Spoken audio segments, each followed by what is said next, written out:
Forget it, Andre Coleman takes it into the end. Myers back to pass. Pump fake. Looks, throws, long near side. Get him open! McCoy, good for 1 yard! The Pharaoh Steelers are your 2019 state champions! It's the game that separates the men from the boys, and it's happening right now. Tonight on Sports Radio 96.7, we feature a Region 4 showdown as the Hickory Hornets host the Grove City Eagles. Our 2024-25 high school sports broadcasts are brought to you by Bill McCandless Ford in Mercer and Meadville. The Reinhardt's Agency. It's not the insurance they sell, it's the service that makes them better. Mancino's Driving School, where safe driving starts. The Cash Dollar team at Confluence Financial Partners, honoring our past, expanding our future. Two firms united to serve you. Visit us at confluencefp.com. Lock, Stock, and Barrel. Serving giant subs since 1973. Shell Restoration, the area's #1 roofing, siding, windows, and gutter installer. Warner's Homes and Improvements, making dreams come true since 1958. St. Paul's in Greenville, a senior living community. Grove City Area Federal Credit Union, banking, but better. Attorney Bill Motor, excellence, experience, and integrity. Mercer County State Bank, community-minded since 1911. Herman's Water, when taste matters. Vay's Pub and Grill, make it special, make it Vay's. Hermitage Rotary Club, if you're struggling with prescription opioids, there is hope. Mailer Insurance, trusted for generations. Minuteman Press and One Stop Mail for all of your printing, marketing, and mailing needs. DK Auto LLC in Grove City, specializing in Southern vehicles up to $15,000. The Valvoline Express Care and Car Wash of Grove City is the area's only stay-in-your-car quick lube. We're locally owned and nationally known. Drive in, drive out. It's that easy. The Valvoline Express Care and Car Wash of Grove City. Please thank this great group of sponsors for supporting all of our high school sports broadcasts season long. Now it's time to go to the field with our countdown to kickoff show with our game announcers, Ryan Briggs and Chris Birch. And we are live tonight at Hickory High School, Homecoming 2024, one of the great rivalries in Mercer County being renewed tonight as Hickory hosts Grove City, excuse me. We're off to a great start. Hickory hosting Grove City in Region 4 Class 3A action. Hi, everybody. Ryan Briggs here in Hermitage at Hickory High School, joined by Chris Birch. Chris, Hickory on a roll. Yeah. Hornets, certainly still in the mix for the share of the region title. Need a little bit of help. Right. But first things first, need a win here at home tonight against a Grove City team that comes in, frankly, banged up. Eagles without starters tonight.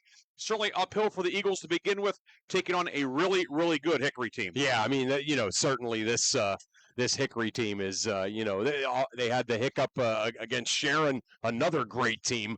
Certainly a team maybe we anticipate the Hornets playing again this year in the playoffs, but they're just every single element that you could hope for in a team. Hickory has it all. They have a great quarterback. They are deep along the offensive and defensive lines. Their defense is fast. All of those things. And then, like you said, Grove City, certainly a bit of a rebuilding year for them. I don't think it's an exaggeration to call it that. And then on top of that, some of their best playmakers are out coming here to Hickory. So yeah, big task for the Eagles tonight for sure. Playing this loaded Hornets team a little shorthanded. Grove City coming in 3-4 overall, 1-2 in the league. Eagles were blanked last week by Sharon, 35-0 at Forker Field. And Hickory, a wild one, scoring twice in the last minute of the first half. Up at Titusville, went up 42-14 at the break. Hornets get the win 56-21 over a really good Titusville team that we had a chance to see earlier this year. So it's Grove City and Hickory tonight, the 79th all-time meeting. They've played 79 times in the last 77 years, which means that they've played more than once on multiple occasions as well. And tonight they will tee it up here on Homecoming. Beautiful night here in Hermitage, crowd filing in. They've had some homecoming festivities already. They'll have more at halftime, and it should be a fun night for high school football tonight. We'll take a break. When we come back, we'll have more of our pregame on Sports Radio 96.7 and Sports Radio 96.7 Facebook.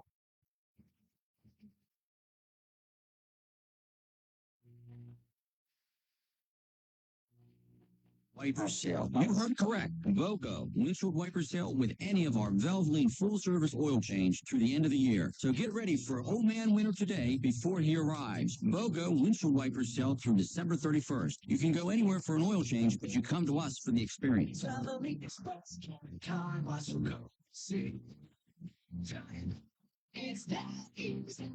Hello, Shell Restoration. May I help you? Hello? Oh, I was waiting for the beep or the part that tells me what button to press. Nope, I'm a real person. Great. I've been leaving messages all day to try and compare prices on my roof. Well, we can have one of our project managers call you to set up an appointment within an hour and be at your house for an estimate within 24 hours. Wow, that's service. Well, that's what we specialize in. Shell Restoration, the area's #1 roofing, siding, windows, and gutter installer. Call today for a free estimate, 800-663-8103, or look for @Shell Restoration on Facebook. Are you or a loved one looking for a senior living residence offering independent living and personal care? Then the Heritage at St. Paul's Senior Living Community in Greenville is right for you. The Heritage offers private apartments that provide the comforts of home with as little or as much personal care as you need. St. Paul's makes it easy to feel at home. Call 724-588-7610 or visit stpauls1867.org today for more information or to schedule a tour. Saving lives means staying informed. Knowing the dangers of using counterfeit prescription pills can help those you care about and keep our community safe. Do your part. Take the first step today. Visit GetSmartAboutDrugs.com to access education, prevention, and treatment resources. Counterfeit prescription pills laced with fentanyl are deadly. Be their protector. Be informed. Contact Mercer County Behavioral Health, Inc. and Mercer, PA at 724-662-2230 or visit cdc.gov/stop-overdose. Brought to you by the Heritage PA Rotary Club and the Mercer County Opioid Settlement Fund. A community is more than just houses, buildings, and streets. It's the people who live and work and contribute to making life for themselves and the people around them better. Attorney Bill Motor believes in the young people who are this community's future. Attorney Bill Motor would like to say good luck, good health, and best wishes to all the players, coaches, band members, and cheerleaders in today's game and throughout the season. Attorney Bill Motor, 2500 Highland Road, Hermitage. Countdown to Kickoff is brought to you by Minuteman Press and One Stop Mail in Hermitage. Minuteman Press and One Stop Mail for all your printing, marketing, and mailing needs.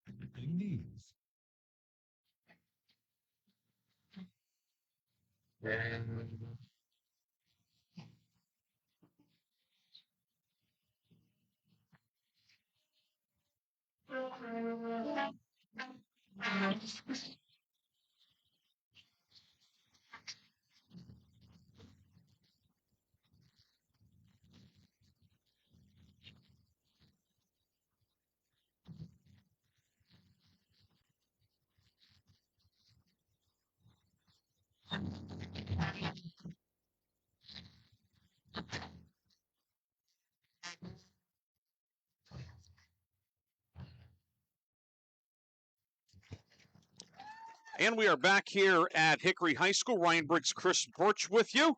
We have Art Shannon back in the studio. Bryce Carroll is our videographer here tonight on Sports Radio 96.7 Facebook. We had a little bit of a earlier anthem than usual, but that's okay. Great job, as always, by the Hickory Band out in force. And, Chris, you talk about force, and you talk about the Hickory Hornets. Certainly, when you start thinking, when you say, what is the strength of Hickory? I think the strength is they have a lot of strengths. It's hard to identify that. It's even harder to identify a weakness. It's a veteran team. Right. That you mentioned the depth in the first segment. When you go on and on, up and down the list, this is a complete team. Went to the state semifinals last year. Right. And I think maybe some people have forgotten that perhaps. State semifinalists last year. And a lot back, explosive, but they can also sustain drives. It's going to take a heck of an effort from somebody, whoever it is, if anybody does, to knock them out here over what the Hornets hope is a deep postseason run. I mean, I think when you talk about the strength of Hickory, I think where you there's so many places you could go, but the place where you start is the senior quarterback Xander Tellez. I mean, he can. essentially do it all. He had an 88-yard touchdown run last week. And, Coach Dungy was telling me the guys kid him about that he's slow, and he had an 88-yard touchdown run. He's only slow compared to the rest of the Hickory guys. He just makes reads. He's out there making the reads, that the coaches don't feel like they have to call a play every single time because they just put it in his hands, and he's going to make the read, on the run-pass option and do all of those things. And his decision-making is what makes him special. People look at the stats, but that's really, when you start with talking about Hickory's strength, you start with their senior quarterback. And he's a 2.5-year starter, well over 2,700 career passing yards. But as you mentioned, Chris, a dual threat, that 88-yard touchdown run. He's rushed for 1,250 rushing yards. There are a lot of running backs that would love to have 1,251 rushing yards and 20 touchdowns for their career. Yeah. He's done that without being his, I guess you could say, his secondary duty. Avocation. Yeah, Yes. It's amazing. Yeah. And then, of course, we talk about the guys that run the ball, though. Kelvin Morrison, Jamal Calhoun. They make up half of a very good 4x1 relay. Ooh. Morrison, 887 yards rushing this year. Calhoun, who's as Coach Dungy said in the preseason, he's the fastest guy returning in District 10 this year. And he was a sophomore last year, was second in the 200 meters in AAA, by the way, not AA, AAA. Right. Third in the 100. He can fly. Morrison is just as fast. Those guys, of course, in Tellez, too, the 88-yard run. They get a little bit of an opening. A small gain can become a big gain very, very quickly. I mean, it's one of those things where we could certainly talk about these kind of things all night. But Kelvin Morrison, we talked so much about his fabulous freshman year last year. Now he's just one of the best players in District 10 as a sophomore. But imagine having Jamal Calhoun be your backup. He's your backup tailback, with all that speed and power. So just an unbelievable backfield. And the H-back, Trevor Borowitz, we saw him last year have that breakout sophomore season in basketball. And, he can do all kinds of things, too, from that position. So just a team that is just loaded with skill position guys. And then, of course, on the outside, Jaden Phillips was All-State last year at cornerback at the flanker position. He has 26 catches this year. Sebastian Bromley and Bobby Maynard, two guys who can fly also on the other side. Dante Evans moving into the lineup at tight end now. Matthew Myers, a converted offensive lineman, playing at tight end as well. But all up front, a pretty big, pretty physical, and very experienced line anchored by Luke Lewis, a 310-pound junior center. Yeah. It's a big and deep group. They're strong, but they're also quite athletic. Yeah, they are. They're definitely kind of weight room big, not refrigerator big. You go down there and they just look huge. When I was down talking to Coach Dungy down on the field, I couldn't believe just at the kind of team size. That you just kind of walking through there, and I'm imagining playing on the opposing team and getting hit by these guys. And that's just this offensive line that kind of gives them that look of just being a huge football team. Hornets coming in at 6-1 overall, 2-1 in league play. The lone loss was 20-14 here to Sharon back in week 3. The Grove City Eagles, they played Sharon last week. And a tough night for the Eagles. Shut out for the first time in 10 years, a 35-0 setback. And really the thing tonight for Grove City, and it's been an issue throughout the season, but especially compounded tonight, injuries. Yeah. 4 two-way starters out tonight for the Eagles. The top 2 rushers, Jackson Wilson, Jonas Stukio. Stukio also is the kicker, one of the best kickers certainly in Mercer County. And then up front, Jack Wolf, two-way starting lineman out. Ian McCreary, found out late this afternoon, he is out as well. Grove City this year, a young team and thin in some spots, so maybe not as deep as a Sharon or Hickory or even Titusville in 3A. And then when you have those injuries, that adds to the degree of difficulty for this pretty young Grove City team. Right. I mean, that's the thing. You're talking already about a team that's kind of working, getting better each week, but they're not the team that they have been the past several years from a talent standpoint. And for them to be down, Jackson Wilson, Stukio has put together such a great season. He was our, player of the game the last time we called their game up at Titusville.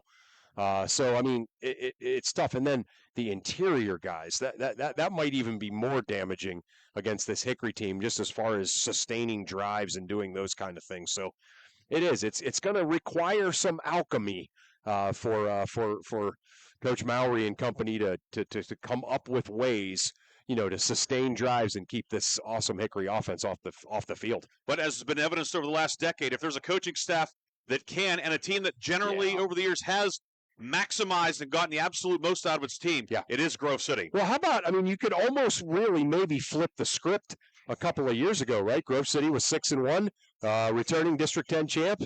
Hickory was about 500, right? And they go to Grove City on senior night and beat Grove City. And, so I certainly expect that, everybody over at Hickory remembers that game. Now we're on the other side, so we better not take this one lightly. Hickory and Grove City tonight. We're going to take a break. When we come back, we'll visit with the head coaches. We'll also have the Minuteman Press and one-stop mail starting lineups. More pregame after this on Sports Radio 96.7 and 96.7 Facebook Live.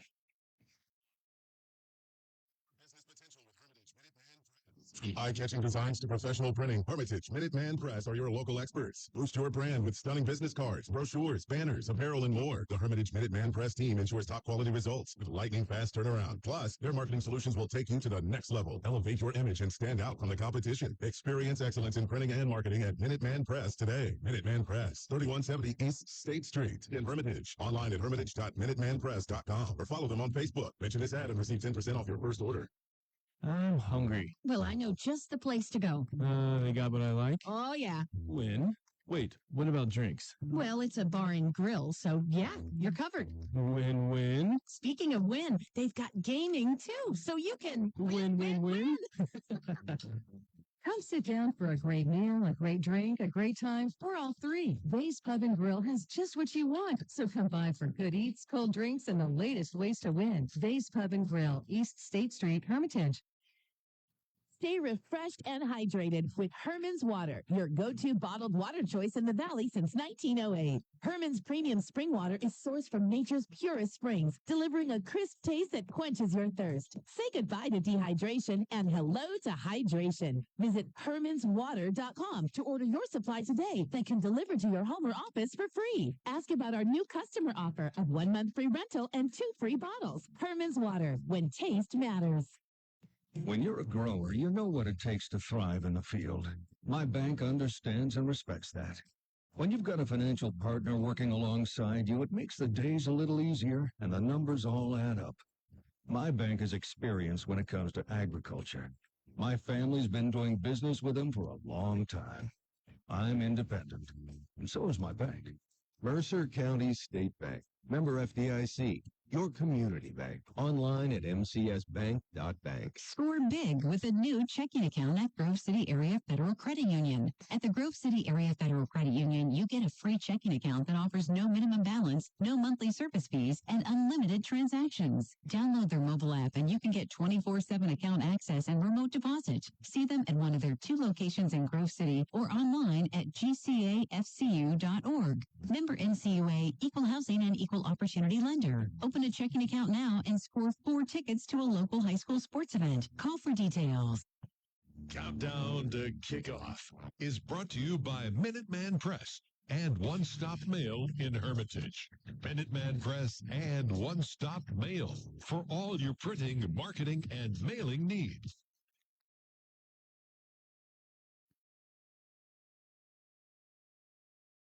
.96.7, and I'm joined by Hickory head coach Bill Dungy. And Coach, coming off of just an absolutely dominating win last week up at Titusville, a team that has been very good. Got to be pleased with that. Yeah, really pleased, especially from offense and special team standpoint. Defensively, there was a couple plays we wanted back there. Quarterback broke contain, broke a couple tackles, found a guy down the field. But, yeah, that's a really good Titusville. We thought we played one of our most complete games of the season. We're hoping that we're hitting our stride around this time now, and hopefully we can carry that into this week. You know, one of the things that, when I kind of was looking at your team this week, getting ready to come talk to you and call this game, you got a terrific quarterback in Xander Tellis, but he seems to be adding things to his game as this season goes along. You have to love that when you think about playing, through Thanksgiving, right? Yeah, for sure. I think the biggest thing is he's just trusting his teammates and taking what the defense gives him. We asked a lot of our quarterbacks here, a lot in the run read game, the option read. Then he's going to go, run pass options. So he's making a lot of decisions out there that a lot of people don't realize. They just think it's a run or pass play, but he's making a ton of decisions every single play. And even last week, he checked out of a couple plays where he were in some bad looks. He checked into, different runs. They got and actually ended up in touchdowns. So I'm just so proud of him, wanting to continue doing that. And the biggest thing, he's taking care of the football, and that's our number one thing each week. Yeah, you have to love it when your quarterback makes a play that makes you kind of turn to your assistants and go, wow, how did he do that? Right, for sure. And that's like that 88-yard run. We're running counter bash, and he just read it out, and then he hit it, and the guys give him crap because they say he's not that fast. He showed his speed on that one. So playing, obviously a familiar opponent tonight, Grove City. Tough loss for them last week. Yes. They're dinged up a little bit, but it's still Hickory Grove City. Yeah. Well, it's still Grove City, and that's a championship program, championship coaching staff. You got many of those guys who were back-to-back District 10 champions. So we understand what we're in for tonight. I reminded this group of seniors 2 years ago, you're in the same position. We had lost 4 games in a row. Grove City was the defending District 10 champions. They were 6-1, and we went up there in their senior night, and we ruined that. So it can happen. When you got good programs who are struggling a little bit, all it takes is for them to get a little confidence and turn it on. They got a heck of a defensive line, a really good offensive line. They got guys who can make plays. They're going to be ready to go, and they got a great coaching staff. Coach, always great talking to you. Certainly, I'm glad I haven't seen you yet this year, so I'm glad I got to be here tonight. Certainly hope I get to see you a few more times down the road. Congrats on everything so far, and good luck tonight. Thank you. Appreciate that. All right, Coach. Thanks a lot. Yep. Those are the thoughts of Hickory head coach Bill Dungy as he gets his Hornets ready for this big region showdown here at homecoming at Hickory versus Grove City. Pregame continues on Sports Radio 96.7.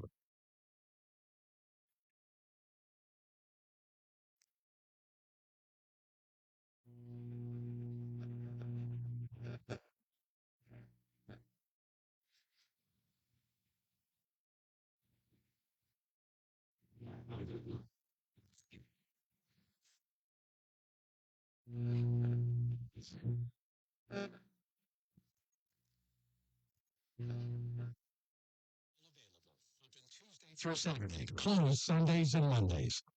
Countdown to Kickoff is brought to you by Minuteman Press and One Stop Mail in Hermitage. Press and One Stop Mail for all your printing, marketing, and mailing needs.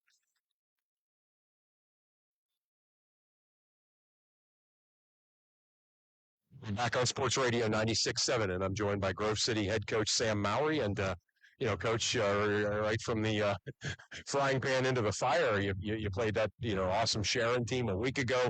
Now you got to face this great Hickory team.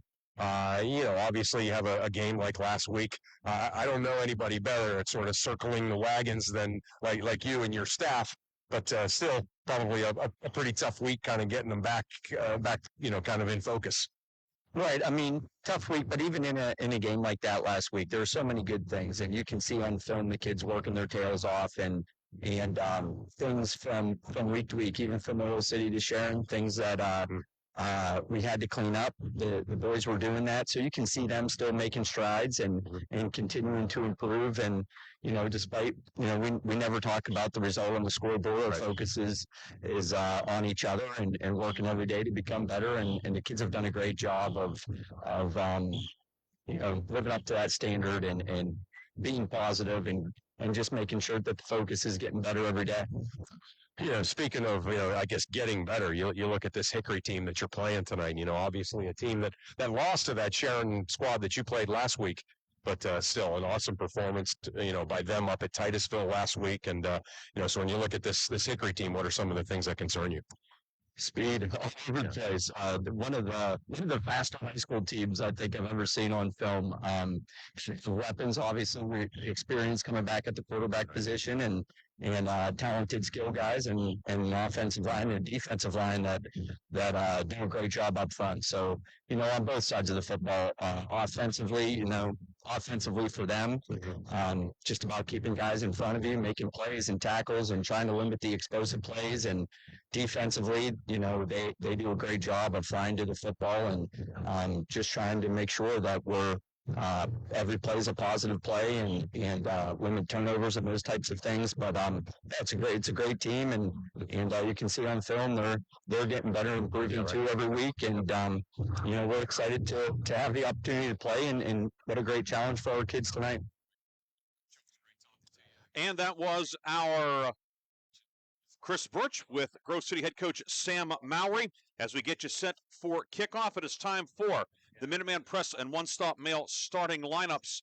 Brought to you by Minuteman Press and One Stop Mail of Hermitage for all of your printing, marketing, and mailing needs. First for Grove City on offense, led by quarterback Lucas McCready, 5'11", 165. He is a senior. Running back, we expect to see Terrell Richardson Heasley, 5'10", 165, a senior, along with Keith Vandergrift, 5'10", 160, a sophomore. Receivers are Nathan Greer, 6'2", 180, a senior. Jimmy Cooper, 6 feet, 195, a sophomore. And Jazeer Leonard, 6'1", 165, a senior. Tight end Clayton Martin, 5'10", 190. He is a senior. The line, left tackle, we believe it's going to be Andres Navarro drawing in with Ian McCreary out. He was a late scratch, 5'11", 185, a sophomore. Patrick Failer at left guard, 5'9", 250, a sophomore. Jordan Gamble at center, 6 feet, 210, a freshman. Delathian Bones at right guard, 6'3", 250, a junior. Carson Heckathorn at right tackle, 6'6", 265, a junior. The Hickory defense, the ends are Ben Walls, 6 feet, 235, a senior, and Samad Shakur, 5'10", 280, a junior. Nose tackle Luke Lewis, 6'2", 310, a junior. Linebackers Jekiah King, 6'1", 230, a sophomore. Matthew Myers, 5'10", 185, a junior. And Trevor Borowitz, 6'2", 200, a junior. The corners, Jamal Calhoun, 5'8", 170, a junior. And Jaden Phillips, 5'11", 170, a sophomore. Safeties, Xander Telez, 6'3", 175, a senior. Bobby Maynor, 6 feet, 165, a senior. Christian Dungy, 5'9", 145, a freshman. The Hickory offense, Telez is the quarterback, and will be Hickory getting the ball to begin tonight's game. Kelvin Morrison, the running back, 5'11", 175, a sophomore. Borowitz is the H-back. Sebastian Bromley, the split end. The flankers, Phillips, Dante Evans, the tight end. Offensive line, as you can see it on our Facebook video, but the tackles are Michael Ristvay and Spencer Lee. Adam Tonti, Ben Walls are the guards. Luke Lewis is the center. Grove City defense, the ends are Jesse McCoy and Jimmy Cooper. Delathian Bones, the nose man. Navarro, Martin, and Vandergrift, the linebackers. Richardson, Heasley, and Levi Toth are the corners. McCready, Greer, and Moore are the safeties. Grove City will kick off to begin tonight's game. And it's going to be Lucas Kelly teeing it up. He's in there for Jonah Stucchio, who is out. And it's an onside kick attempt. Ball is loose, still loose. It's going to be recovered, it looks like, by Hickory. At the 44, Grove City saying it has the ball, but no official indication yet. Yeah, it looks, basically you had some guys arriving at the exact same time, so looks like Hickory did get it, but I love the call by Grove City, definitely, why not?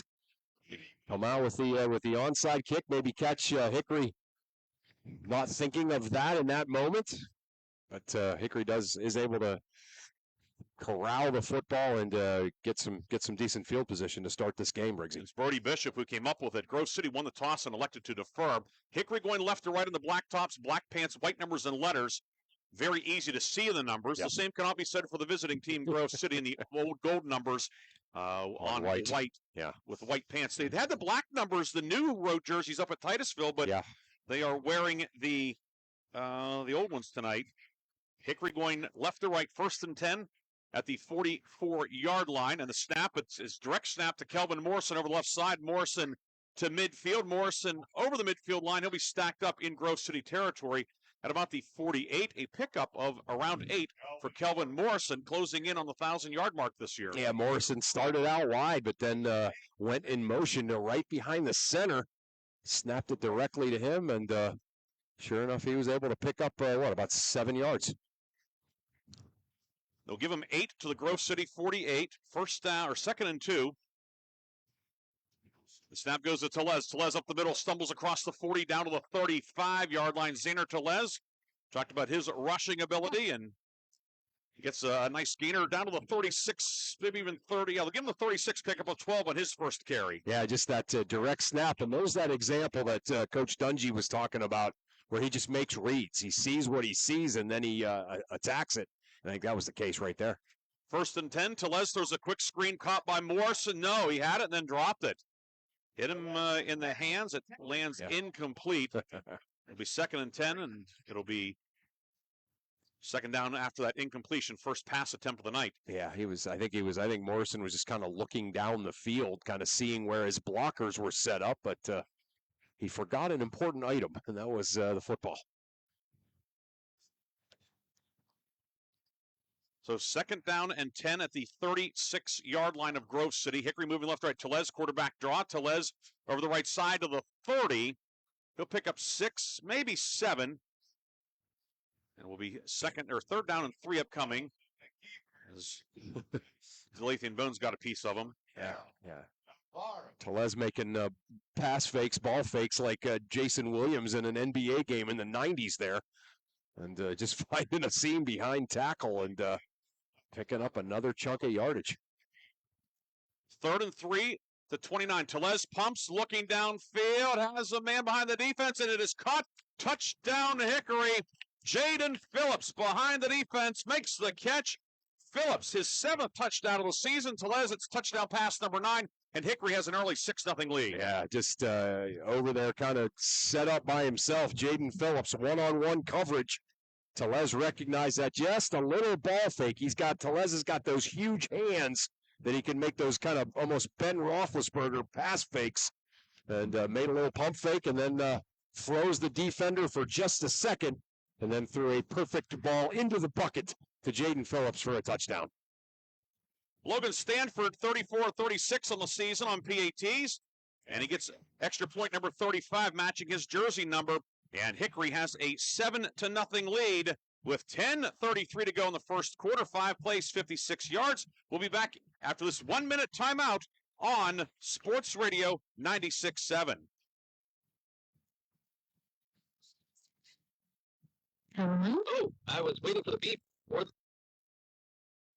I'm a real person. Great. I've been leaving messages all day to try and compare prices on my roof. Well, we can have one of our project managers call you to set up an appointment within an hour. We'll be at your house for an estimate within 24 hours. Wow, that's service. Well, that's what we specialize in. Show restoration for families number one roofing, siding, windows, and gutter installer. Call today for a free estimate to 800-663-8103. Look for extra restoration office buildings. The community is more than just houses, buildings, and streets. It's the people who live and work and contribute to making life for themselves and the people around them better. Attorney Bill Motor believes in the young people who are this community's future. Attorney Bill Motor would like to say good luck, good health, and best wishes to all the players, coaches, band members, and cheerleaders in today's game and throughout the season. Attorney Bill Motor, 2500 Highland Road, Hermitage.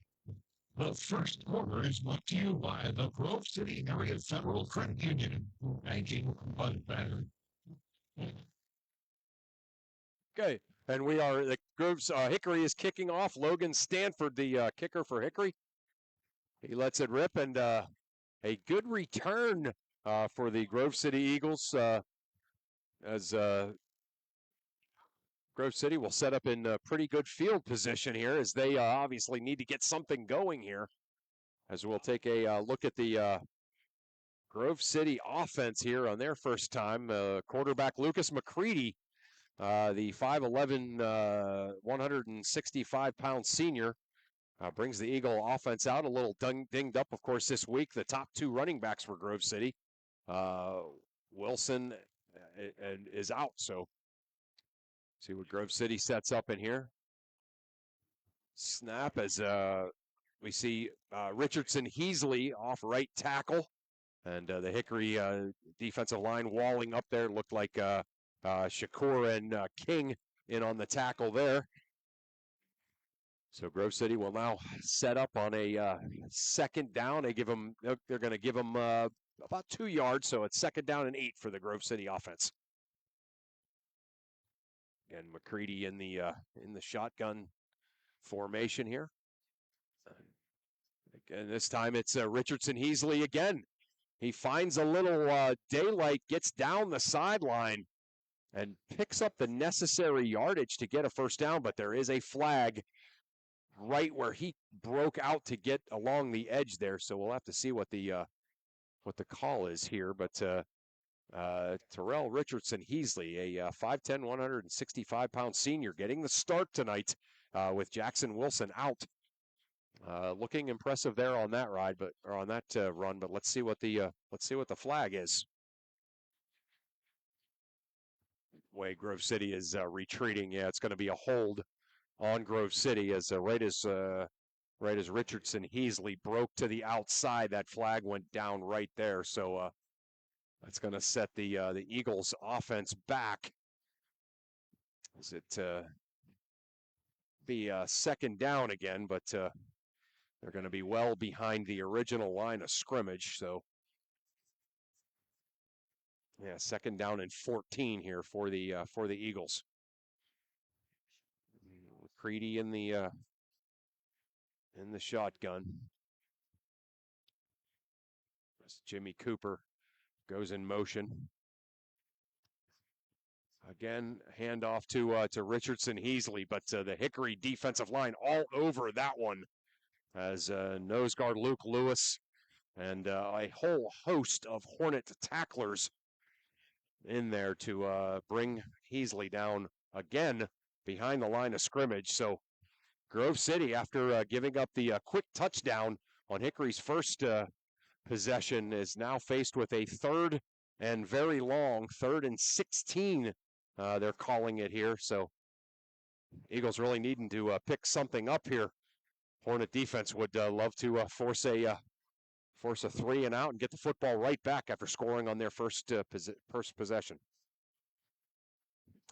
Snap to McCready. He rolls out. And looking for Clayton Martin down the field, but ball well short. Pretty well defended by the Hickory secondary. So that'll bring out the punt team, and Nathan Greer usually does the punting here for Grove City, but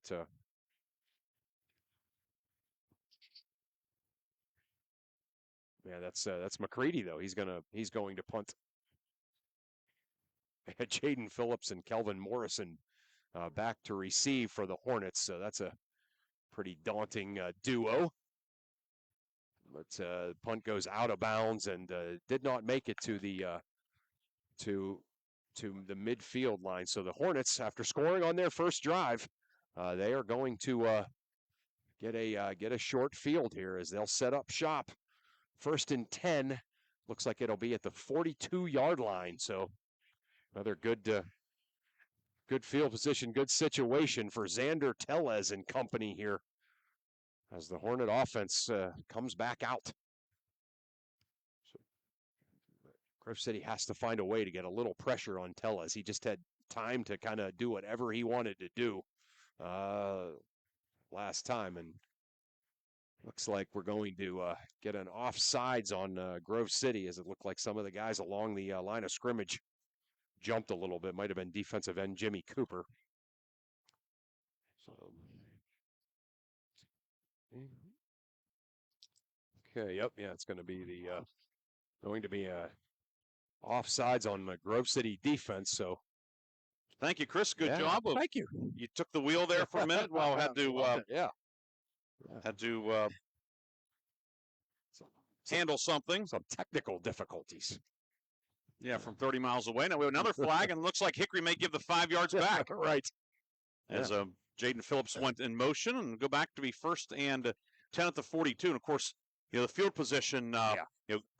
Hickory could score from anywhere. You give Hickory short fields like this, you're playing with fire. Right. I mean, again, you're the thing about it is, the thing people don't understand is just how much the playbook opens up. When you're talking about these, getting the ball around midfield. These short fields, it just makes it easy to call games, and certainly when you're giving this unbelievably talented and stacked Hickory offense the ability to open up their playbook, that is indeed trouble. So now 1st and 10 back at the 42. Tellez out of the shotgun. We'll give it to Morrison. Bounces off a tackle. He's upfield to the 30 to the 20. Kelvin Morrison will go 42 yards. Touchdown, Morrison. Kelvin Morrison's 15th touchdown run of the season. Hickory has a 13-0 lead. Yeah, looked like Grove City had him hemmed in, Ryan, but then he just broke one tackle. And he, I overuse this analogy, but that time it really did look like he was just like shot out of a cannon, and nobody in the white shirt, nobody with a white shirt is going to catch him once he gets out into the open field and gets behind him like that. Kelvin Morrison showing off the world-class speed there. Logan Stanford to attempt the extra point. Will Hosick will snap. Sander Telez the hold. Snap is good. Telez puts it down. Stanford's kick is up. He is 2 for 2, and the Hickory Hornets are 2 for 2. 14-0. Hickory with the lead with 8:41 to go in the first quarter. We'll take a break. We'll come back with more after this as Hickory leads Grove City 14-0 on Sports Radio 96.7 and Sports Radio 96.7 Facebook.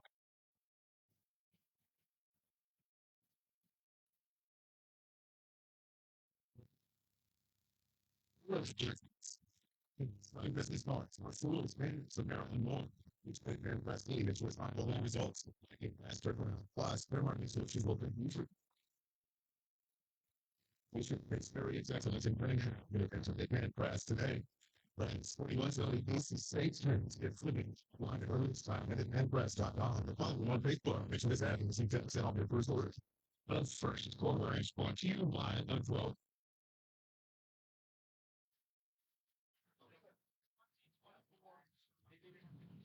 14-0 Hickory with the lead. Ryan Briggs, Chris Birch with you tonight on Sports Radio 96.7. Art Shannon back in the studio producing our game.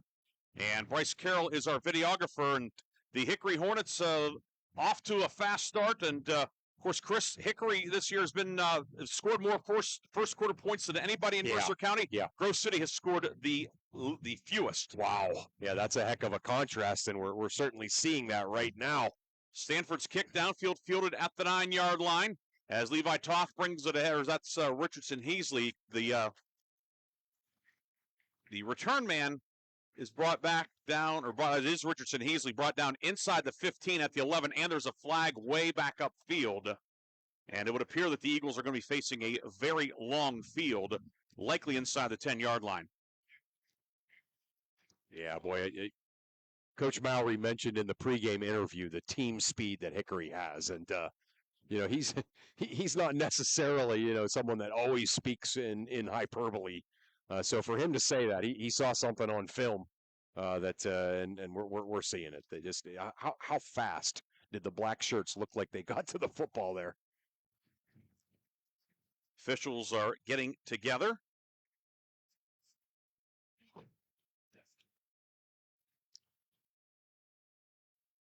And the penalty is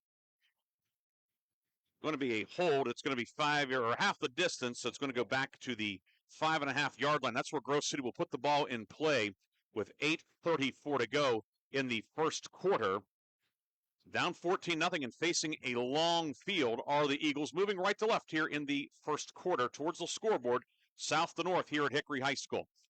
McCready bobbles the snap, rolls right. Lucas McCready on the run, hit by Borowitz as he throws, and that one is incomplete. Intended receiver was Nathan Greer, but Borowitz, who missed last week because he was sick, he is hale and healthy tonight. He showed it there. Yeah, that's for sure. Yeah, I like the play call. I like that play, rolling Lucas McCready out to his right and kind of flooding the zone over there along the sideline and in the middle of the field. But yeah, McCready could not get away from Borowitz and set his feet and make the pass that he wanted to make. So just great pressure by Borowitz. Now 2nd and 10. Richardson Heasley to the left of the quarterback McCready.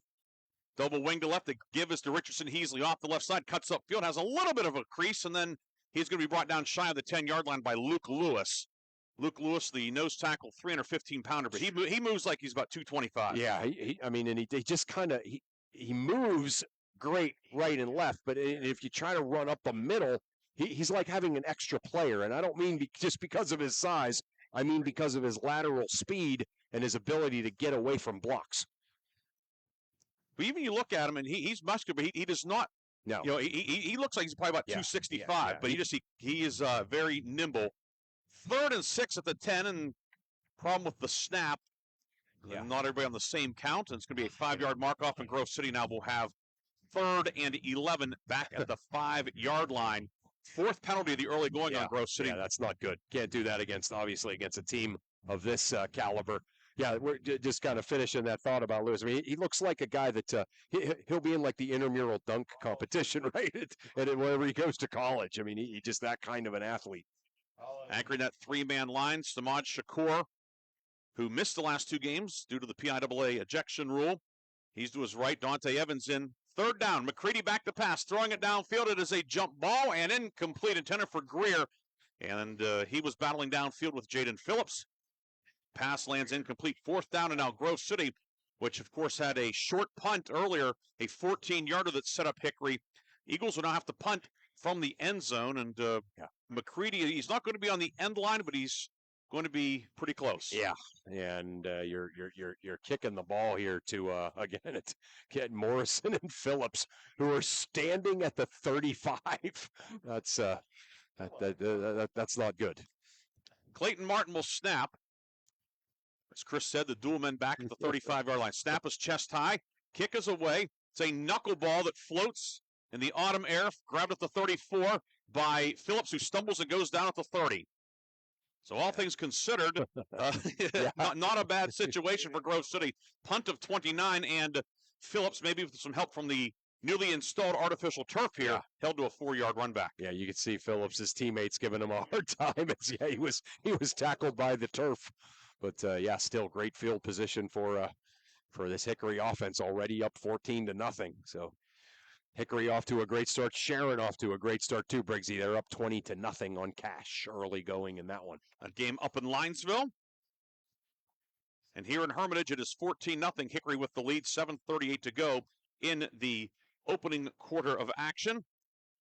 Tellez working on the near right hash mark. Back to pass. Looking, throwing the ball downfield, looking for Bromley, and he makes the catch. Touchdown, Hickory. Sebastian Bromley behind the defense. Three possessions, 3 touchdowns for Hickory is 20-0. 3 quick scores. Bromley just making kind of one move. Went hard to the inside and then broke to the outside, and Tellez knew exactly where he was going. You don't think they worked on that too many 7 a.m. mornings this summer on this field, as Tellez just dropped it perfectly in there. And the Hornets are rolling. 7:32 to go in the first quarter. Talk about the speed guys. We didn't mention Bromley. We should. He was 4th in District 10 on the 100 last year. Unbelievable. Stanford kicking at the goalpost to the right. Snap back to Tellez from Hosick. And the operation is successful. 21-0. Hickory is bolted to a 3-touchdown lead. We will take a break. We'll come back with more from Hickory High School after this on Sports Radio 96.7.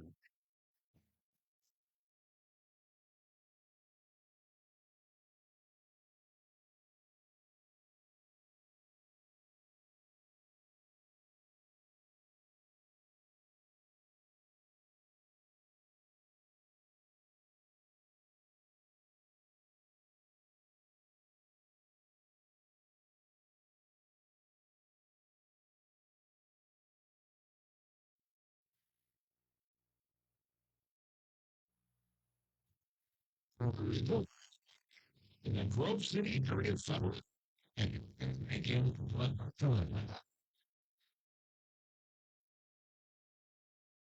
we are back here at Hickory High School, 21-0. Hornets have jumped out on Grove City along with Chris Birch. Ryan Briggs here tonight at Hornet Stadium, and Logan Stanford, he's been busy, about set to kick off again.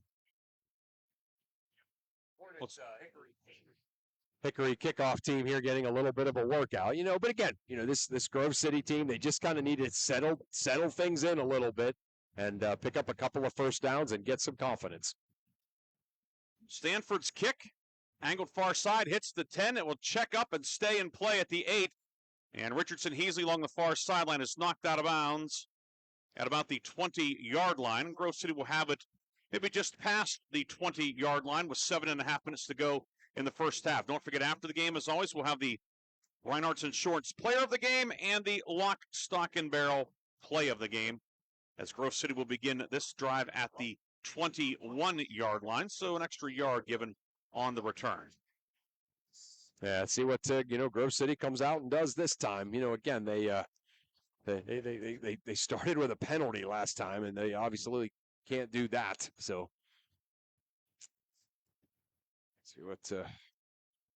see what McCready and company have here. McCready out of the shotgun. We'll give it to Richardson Heasley. He's going to be cut down in the backfield as Samad Shakur. Welcome back for Samad Shakur. He makes his presence known. It's a loss of 4 on the play, bringing up 2nd and long. Yeah, talk about guys with some quickness. He's 5'10", 280, but he moves as well as a basketball player left to right. So yeah, he makes his team. He brings that defense up about 2 notches. A defense that was already great. 2nd and 14. Of course, Hickory certainly a lot of depth up front, but having Shakur, there's a reason he's the opening night starter, because he's the guy. He's the guy. Yep. 2nd down and 14. Toth will go wide left. Wingman to the left also. And flag thrown, and it's going to be a delay of game against Grove City. The play clock's here. The play clock read 0-0. The officials, by the way, tonight, your referee, George Snyder. Larry Hawthorne is the umpire. Nate Zampogna, the headlinesman. David Rice, the line judge. And Daniel Smith, the back judge. He was the one that threw that flag for delay of game. And Grove City is set back 5 yards. It will be 2nd and 19, now back at the 12-yard line.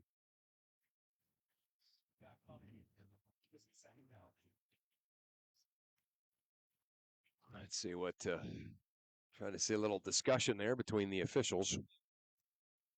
I think they just need to position the ball properly. Right. Yeah, nobody moved the ball back, so it should go back to the 12. Okay. And indeed, that is where it is placed down for the 2nd and 19. 5th penalty already on Grove City tonight. Yeah.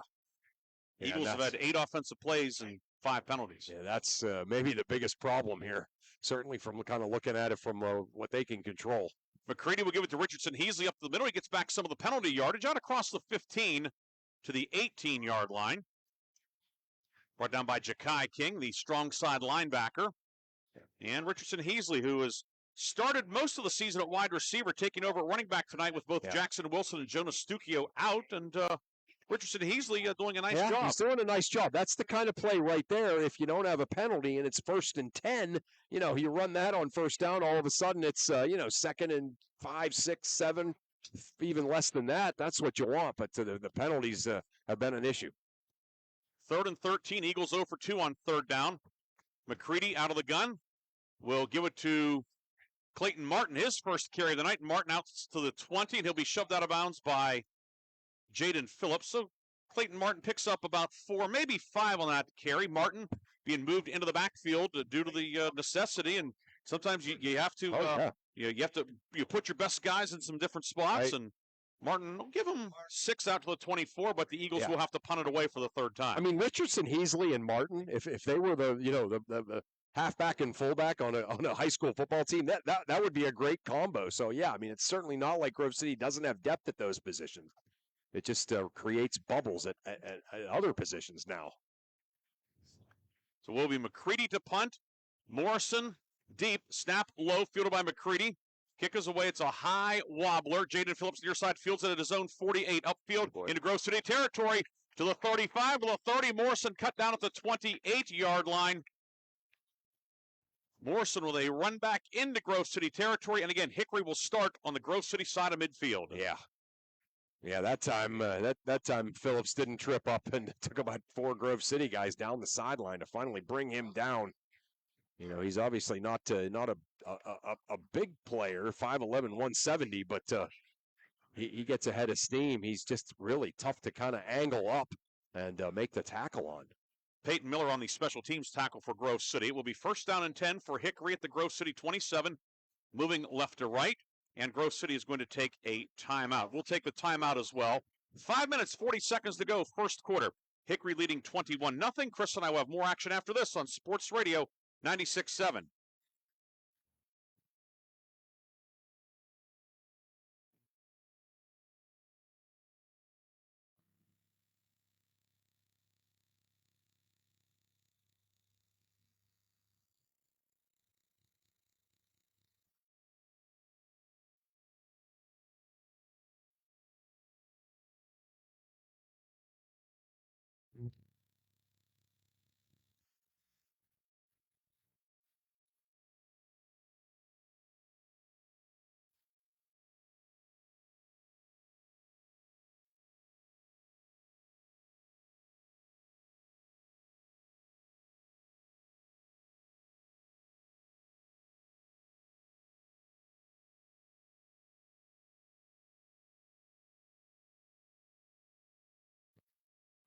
And we're back here at Hickory High School.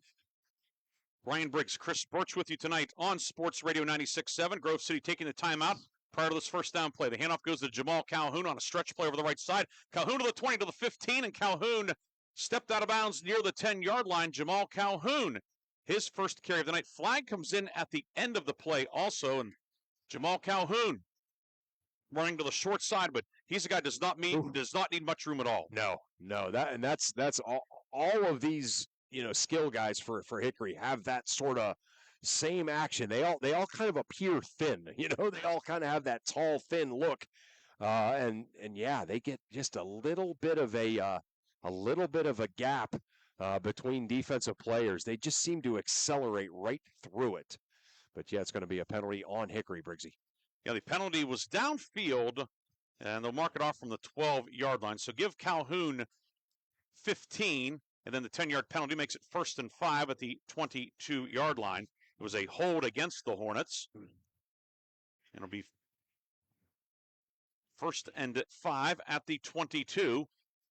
As the Hornets go right to left in the all-black jerseys, Grove City in the all-white tonight.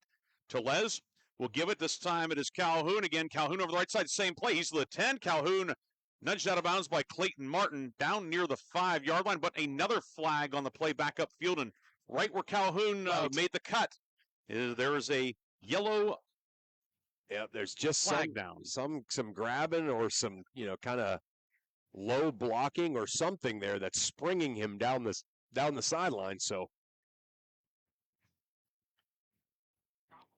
And also a Grove City player down on the near side as well. Oh, boy, that's the last thing they need. Of course, the Eagles, we mentioned in the pregame, down 4 two-way starters tonight. As it's waiting for the official indication on the penalty, which we have not had yet, have we? No. No, geez. And also trying to see which Grove City player it is who was. I think it was Richardson Heasley. And it is Terrell Richardson Heasley. So he's the cornerback on that side. He is down right now and is being tended to by medical personnel. So we will take a timeout. It'll be 1st and the penalty still has not been adjudicated. That's going to be stepped off, looks like from the 16. So Hickory's going to have 1st and about 9 when we come back. We'll take a quick timeout. We'll come back with more from Hickory after this. 5 minutes, 27 seconds to go first quarter. Hickory on top on Sports Radio 96.7.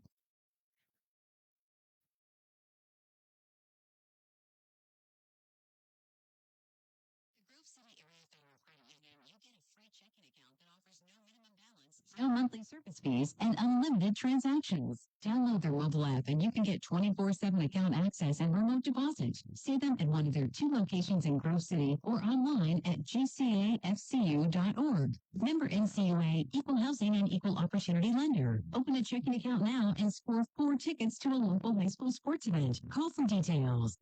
The first quarter is brought to you by the Grove City Area Federal Credit Union. Banking, but better. Back here at Hickory on homecoming, and so far so good for the Hornets.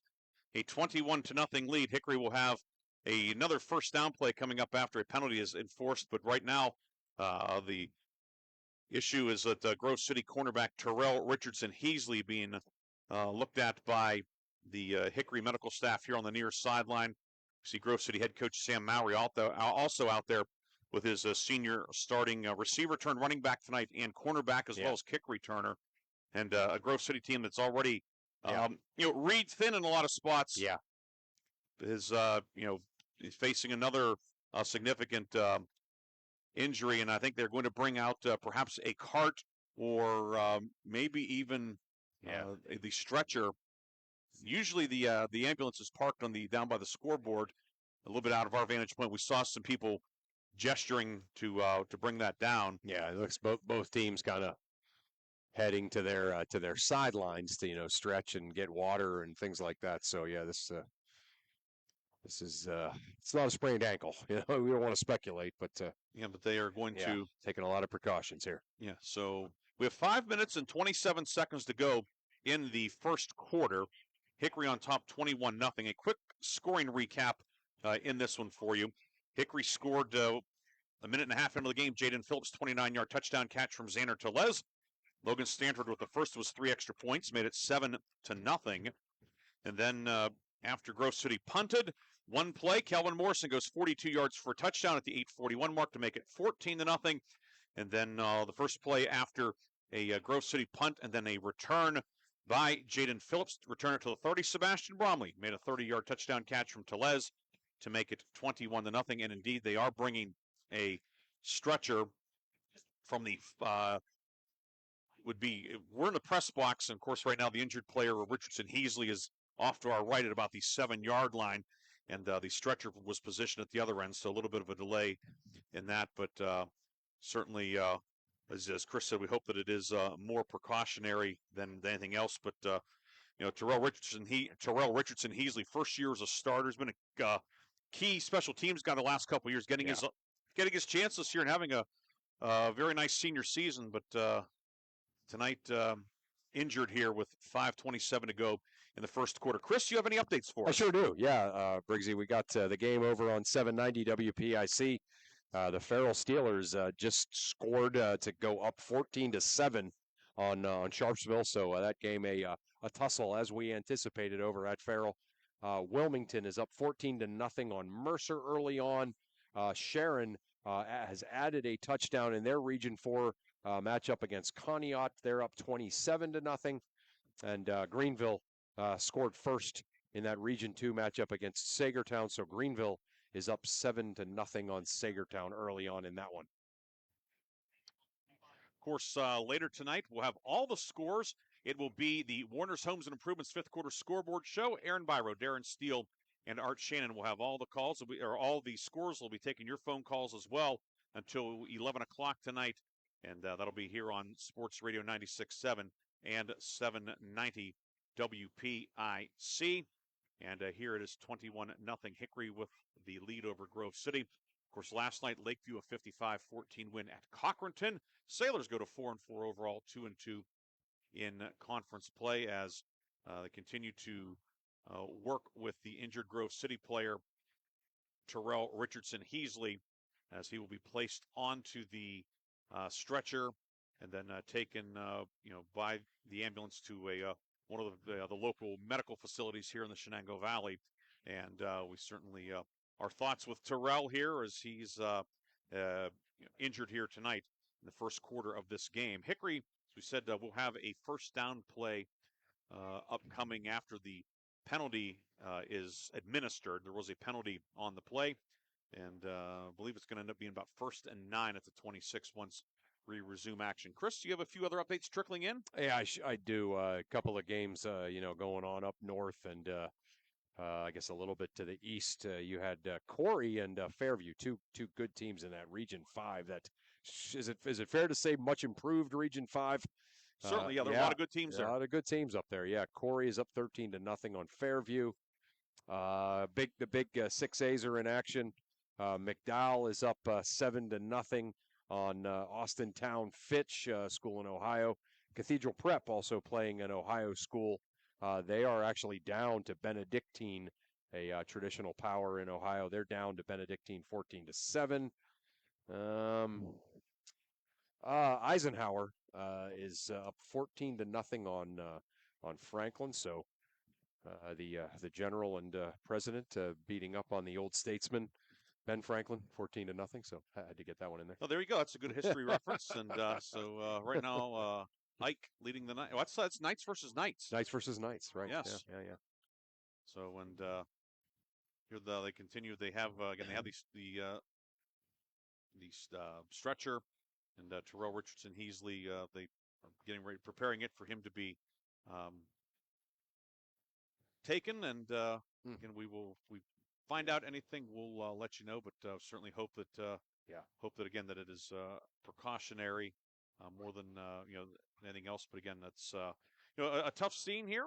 Hickory off to a good start here on homecoming, but right away he was down. You saw a couple of Hickory people motioning and coaches and stuff, and certainly it's a reminder. Yes, the teams are playing each other. It's a rivalry that, as we said, this it's one of the great all sports rivalries in Mercer County. No question. But there's also the it's the community within the community, if you will, and right away recognizing that there was a need, and the medical personnel out there, and then the EMTs coming with the stretcher as they continue to work on Terrell Richardson Healy.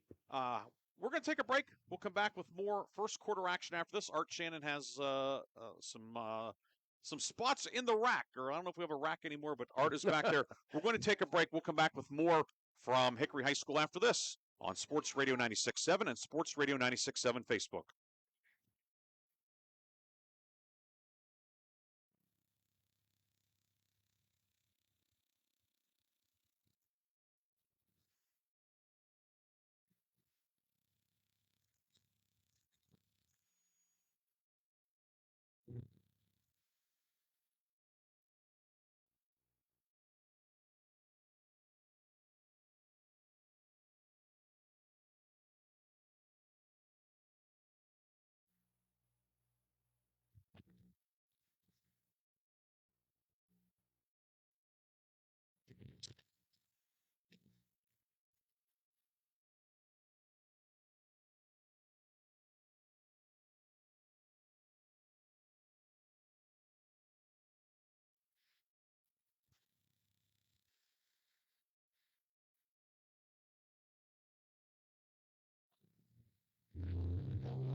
Get fresh action from the Bellwings Christian Car Wash in Grove City. It's that time of year again. Buy one, get one free.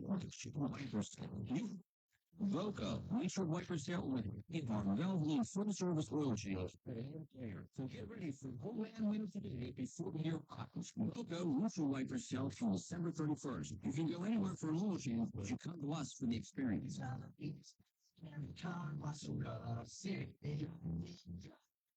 It's that easy. But first, Union, 19 one better.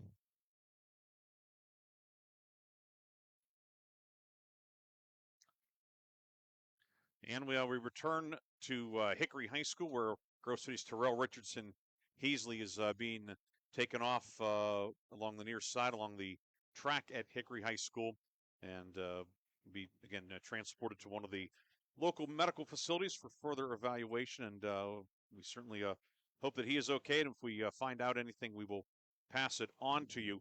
Hickory will now have the ball back at the 26-yard line. It was a gain of 6 on the run for Calhoun, but a penalty for a block in the back takes the ball 10 yards from the spot back to the 26. And will now be the ever-popular 1st down and 9 coming up for Hickory here. That might be a first for us. At least this year, yeah. 5:27 to go first quarter, 21-0 Hickory with the lead.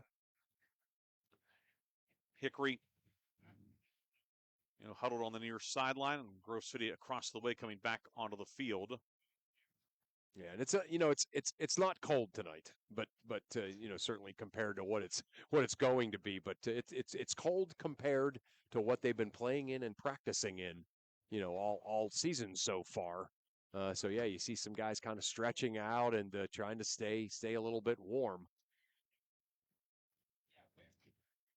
And now Hickory going through some calisthenics and jogging on the near side to get loose. So it's one of those cases, take an extra minute or two just to make sure everybody's good and warm. Yeah. As opposed to somebody coming up tight or lame or whatever. So Hickory doing that on the near sideline. Hornets in the black jerseys, white numbers and letters, with the black pants as well, white helmets. Grove City white tops, white pants, white helmets. Vegas gold numbers and letters. First time I've seen these Hickory jerseys. They are sharp. They are really sharp. Yeah, I love the font for the numbers too. It's like it's block numerals. So block numerals. When I become king, everybody will have block numerals, Chris. Yeah, it's old school. Like that line is so overused, old school. But yeah, that's kind of what it reminds you of, right? Kind of the old days of college and NFL football, right? And Hornets warming up here on the near side, kind of jogging out from the numbers to the hash. And it'll be 1st and 9 when we resume action at the 26-yard line. Don't forget, tomorrow on Sports Radio 96.7, it'll be George Abraham and Albert Campman with Coach's Corner from 9 a.m. until 11 a.m. They'll be recapping all of tonight's action and taking a look at a great weekend of college and professional sports action. Boy, big slate of college games tomorrow on the national and local scene. Yeah, no doubt. It will be 1st and 9 for Hickory at the Grove City 26 as we resume action with 5:27 to go in the first quarter. Tellez gets the snap, takes the handoff. He'll go up the middle across the 25 to the 24, and a flag thrown behind the play. Delathian Bones in on the stop. And a modest gain. It looks like Hickory may be set behind the sticks now. Could be the third straight play with a penalty. Yeah. Grove City, they asked the sideline, and Eagles say move them back, and it will be a hold on Hickory. So 3 straight plays, 3 straight penalties for Hickory. It's going to be 1st down and 19 now. Yeah. Yeah, as certainly, Coach, it's been almost perfection here for Hickory in this the first 7 minutes of this first quarter. But any coach would be frustrated at 3 straight plays with a penalty on their offense. So far, we've had 9 flags for 65 yards, and we've played 6 minutes and 38 seconds. It's one of those things, though, they've been obvious. Yeah, they've been obvious, right. 4 receivers set, 2 men to either side. Deep drop for Tellez. Swings it into left flat. It is caught by Kelvin Morrison. Morrison to the 30. Morrison cutting to the right to the 25. Morrison to the 20. Another flag comes flying in for the back judge. Morrison down to the 16.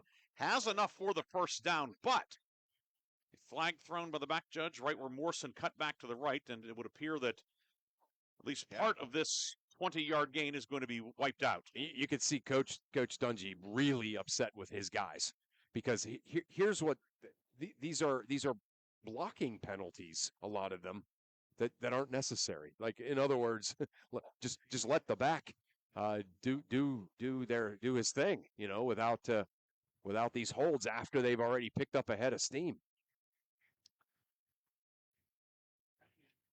Penalty stepped off 10 yards from the point of infraction, and will end up being a net gain of 2 yards, and it will now be 1st and 17. So we've had 1st and 7, 1st and 9, 1st and 17, 1st and 19. We're checking all the boxes here tonight. But the 5th penalty of the quarter for Hickory, 4th straight play with a flag. Yeah, can't have that, right? I mean, that's...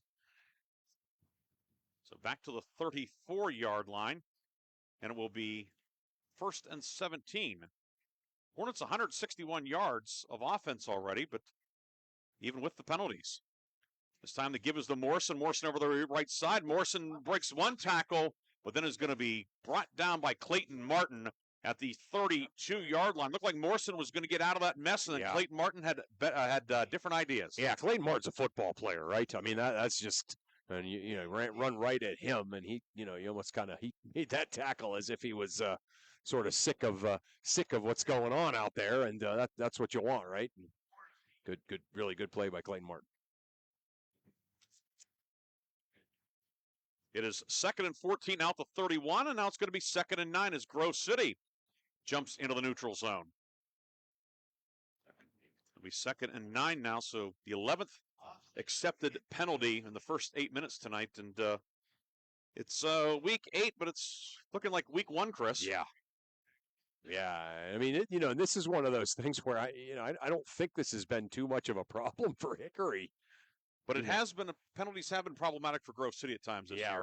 Right. So you can almost see there's a bit of like a stunned anger on the side of Hickory. Tellez throws it near side. It's a flanker screen caught by Phillips. Phillips the 15. Jaden Phillips 10-5 touchdown.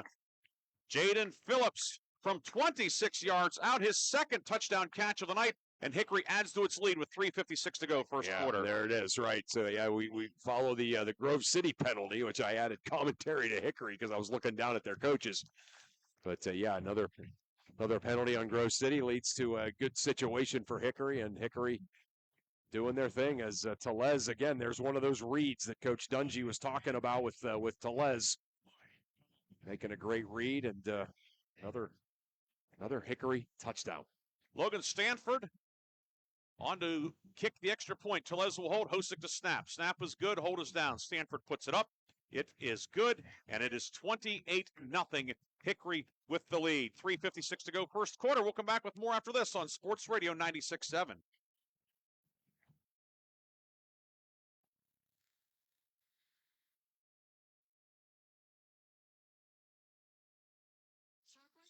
Chocolate. I love you. Eat inspiration. In the kitchen. White cream. Those are meeting. Fashions, present top quality trends, with low sharpness. The latest in styles, with months, the good news today. It's spring. Really going to look pretty. Always maintaining research. Yours construction. The floor is brought to you by the Grove City Area Federal Credit Union. Banking, but better.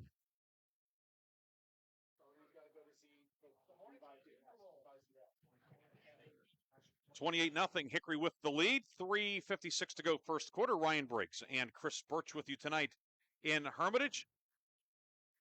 And Logan Stanford to kick off. Grove City, see the Eagles send back deep now with Terrell Richardson Heasley out. Nathan Greer will go back deep. He's the deepest of three men. Toth on the far side, and also on the near side for Grove City, that appears to be Tanner Mung. Stanford has it teed up in the middle of the field at the 40-yard line.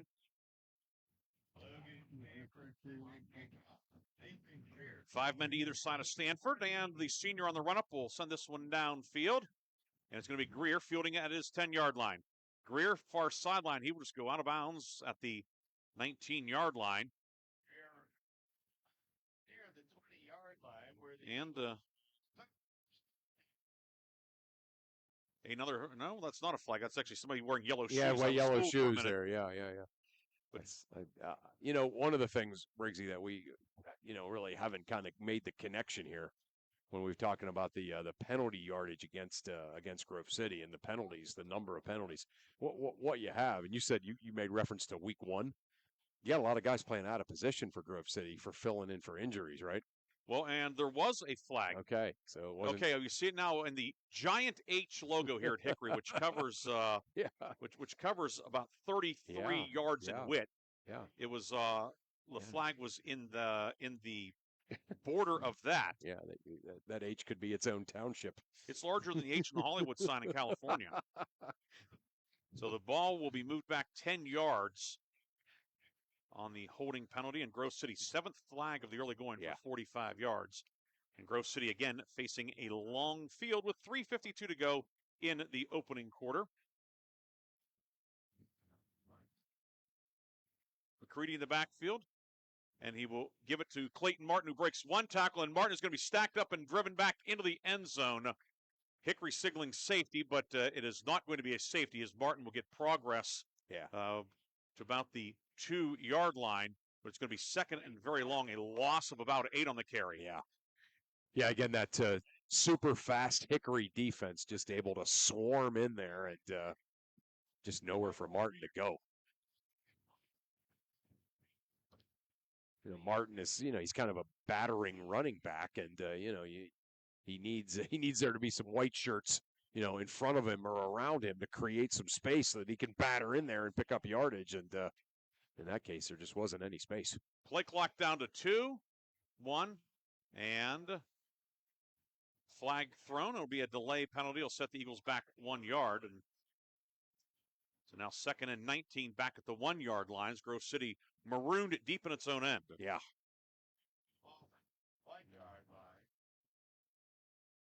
So now coming out from the goal line, Martin is the back.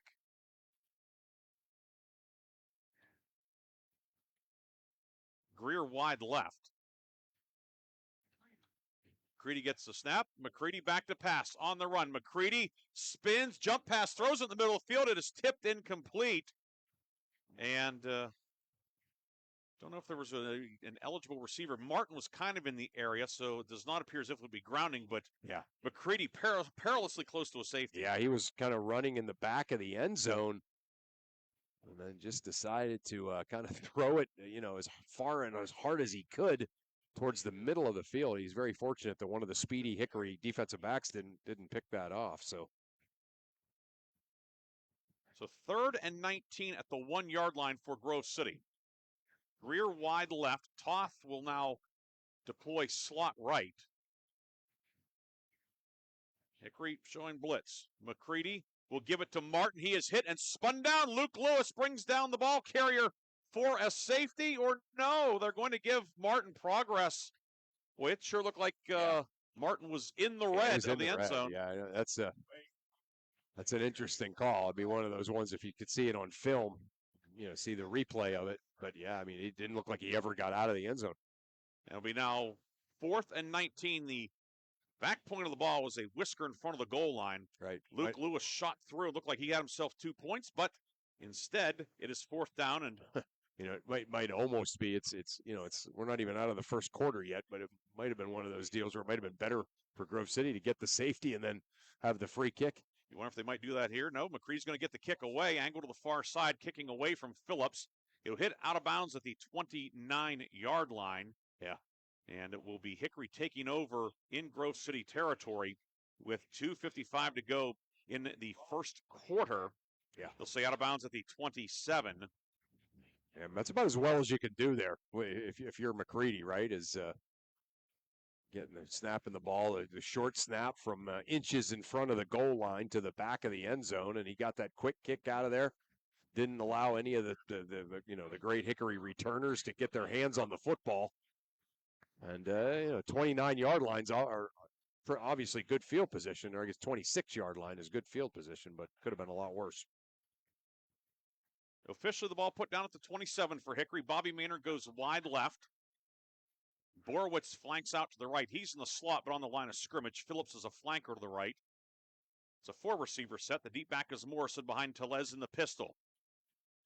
1st and 10 at the 27. Telez gets the snap. Give to Morrison. Morrison up the middle of the 20 to the 15. Bounces outside. Back to the right. Morrison down inside the 10 to about the 9-yard line. Kelvin Morrison, his 4th carry of the night, takes the ball into the McCandless Ford red zone. McCandless Ford, Mercer, and Meadville. Yeah, he's picking his way, down the field, but he's also doing it at a speed that it's almost impossible to sort of angle him up and make the tackle. And I don't know how you I don't know how you deal with that. 1st and goal at the 9. Ball on the far left hash mark. Telez will give it to Morrison into the middle of the line. Morrison to the 5, and he's going to be pulled back as the linebacker that's the defensive lineman, Jesse McCoy, in on the tackle. Yeah. McCoy getting the start tonight up front due to the injuries, and Morrison brought down after a pickup of 3. Yeah, nice job by McCoy, right? Got off the block there and wrapped up Morrison. Slung him down. So certainly a spark there for this Grove City defense that's certainly had a tough night so far. 2nd and goal at the 6.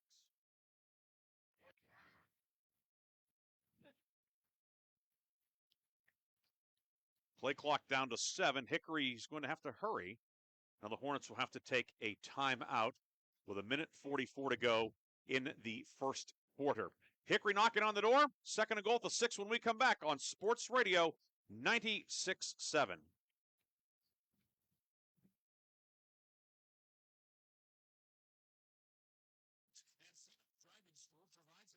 Pennsylvania Department of Education certified driving course, as well as behind-the-wheel training. And driving school offers one-on-one, on-the-road driving lessons.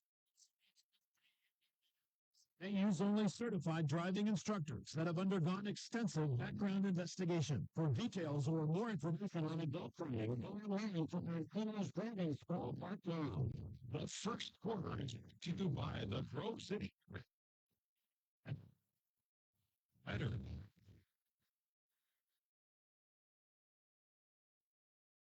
Back here at Hickory High School, along with Chris Birch, Ryan Briggs with you tonight on Sports Radio 96.7. Bryce Carroll on the video camera, on our Facebook Live feed. Art Shannon producing tonight's game back just down the road on the Shenango Valley Freeway. 2nd goal at the 6 for Hickory, moving left to right with 1:44 to go in the half, as each team has taken one timeout in this opening quarter. Dante Evans in as a tight end to the right. Borowitz is a flanker to the right. He's inside of Phillips. They're both off the line of scrimmage. Bromley wide left. Telez back to pass, throwing a screen left side. It is caught by Bromley. A hook and lateral, and taking it in will be the tackle. That is Spencer Lee. He'll take it in for the touchdown. Wow. Spencer Lee got the pitch from Bromley, and Hickory extends the lead. Yeah. What a fantastic play call. And we've talked all night about the speed of this these Hickory linemen. Spencer Lee taking that hook and ladder and just sprinting his way into the end zone. Nobody was going to catch him. Hornets with their 5th touchdown of the night. Minute 36 to go, and Spencer Lee gets into the end zone. The Hornets are having some fun on homecoming tonight.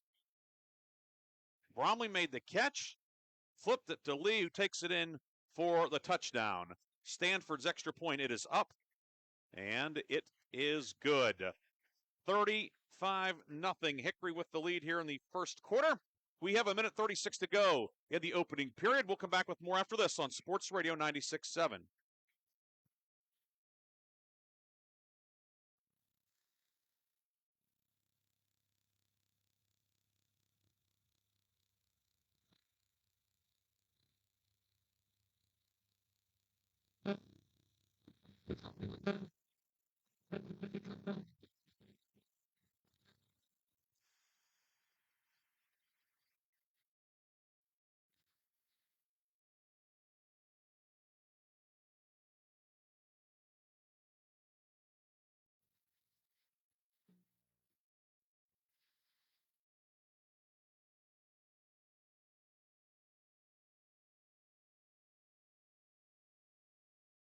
And we are back. Ryan Briggs and Chris Birch with you. Art Shannon back in the studio.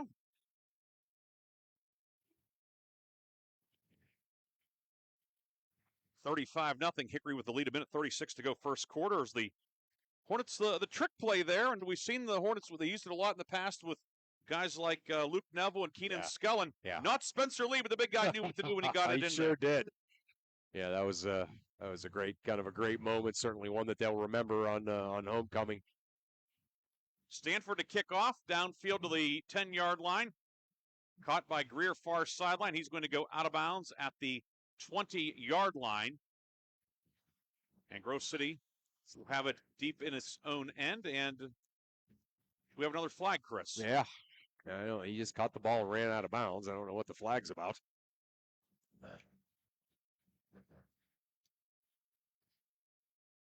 And we'll see what the penalty is.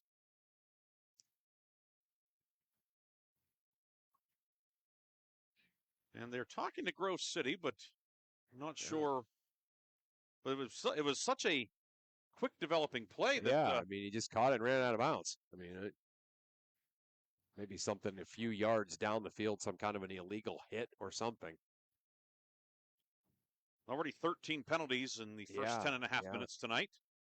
Yeah, and like you said, it's there's an inclination that you kind of be frustrated with the officials for having kind of rabbit ears, but a lot of these have been pretty obvious. And this one's going to be a dead ball, unsportsmanlike conduct on Hickory. I think they hit Greer. I think they gave Greer a shot when he was out of bounds. So the ball will come out to the 35. That's where Grove City will begin this drive with a minute 32 in the remaining in the first quarter. And the best starting field position of the night for the Eagles, who began drives the 33, the 6, the 21, and the 10. And thanks to the penalty, this drive will start at the 35-yard line. Yeah, has there ever have we ever seen a coaching staff as frustrated as Hickory's is right now, up 35-0 in the first quarter? Actually put the ball at the 39-yard line, so they gave Greer a few extra yards on the return. Yeah. The ball at the 39-yard line. First and 10, Eagles moving right to left on the far right hash mark. Creedy will give it to Clayton Martin. Martin trying to wind his way over the right side, and he will find a wall of black jerseys. Ja'Kai King over there. Ja'Kai King putting together another fine season. 2-year starter, only a sophomore. Yeah, how about that? Yeah, how about these sophomores for Hickory? You know, they've been big names for them. It seems like for a while now, but they're in the middle of 10th grade. They're in the middle of their second season. Under a minute to go, first quarter. 2nd and 11 at the 38-yard line. McCready in the shotgun. We'll give it to Martin. Martin is going to be cut down in the backfield as coming in to make the tackle. It's going to be Xander Tellez. Tellez, we talk about his physical gifts at quarterback, but he is a very good safety / linebacker. He sure is. He just sees everything. He's rangy, and, he can kind of cover he's like a guy, he can cover a third of the field, like on a pass play and any kind of a run play that's trying to get to the outside or get down the sideline. He's going to be there. So 3rd and 16 now for Grove City. Eagles are 0 for 4 on 3rd down. Play clock at 8, game clock at 12. Eagles do have to snap the ball. Toth wide left. McCready in the shotgun. Play clock at 1. And they get the snap off. McCready back to pass. Throwing the ball downfield and picked off by Dungy at the 45. Christian Dungy across midfield. Cutting back to his right. Dungy in Grove City territory. Inside the 40. He'll be gang tackled at the 39-yard line. Christian Dungy coming up with the interception. Now a flag thrown at the end of the play also. Dungy with his first pick of the season. And a run back to the Grove City 39. Flag at the end of the play also. And McCready just threw that one up, and Dungy was the one that answered the prayer. Yeah, he sure did. You could see him kind of ranging over. I used the word rangy before, meaning you can cover a lot of territory. And in that case, it was Dungy being rangy as he got over there and intercepted that ball. And nice return. And another penalty, though, as this first quarter full of penalties mercifully comes to an end. Personal foul against Hickory. That looks like it's going to come from the end of the run back. It was not a dead ball penalty. So the ball is going to go back to the 46-yard line. A run back of 16 yards, a penalty of 15, and that is the end of a lengthy first quarter. The Hickory Hornets on homecoming with the lead, 35-0. Chris and I will come back with the second quarter after this on Sports Radio 96.7.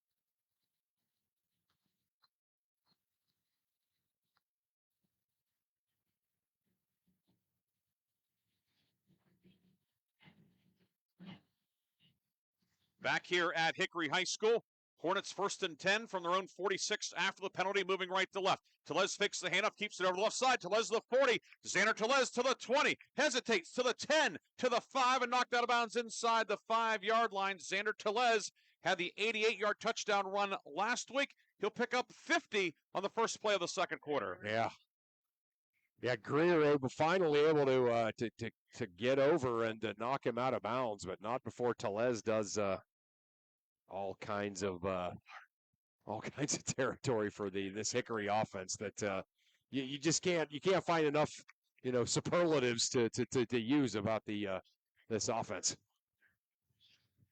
It'll be 1st and goal at the, call it the 3, so it's a run of 51 yards for Telez. And Hickory into the McCandless Ford red zone once again.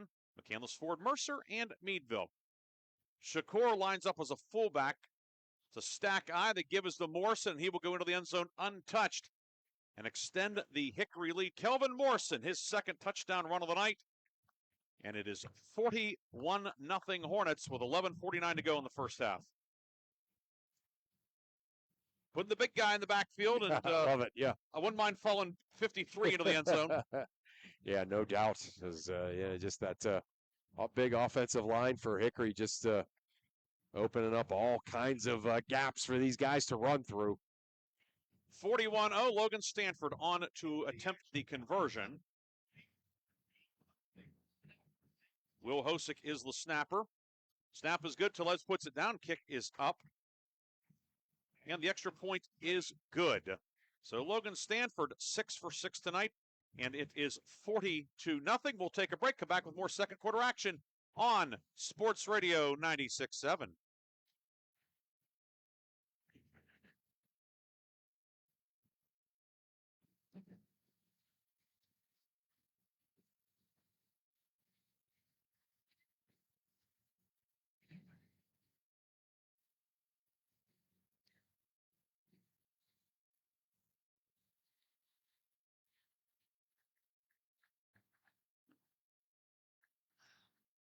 Okay, check 1, 2. Okay, that's good.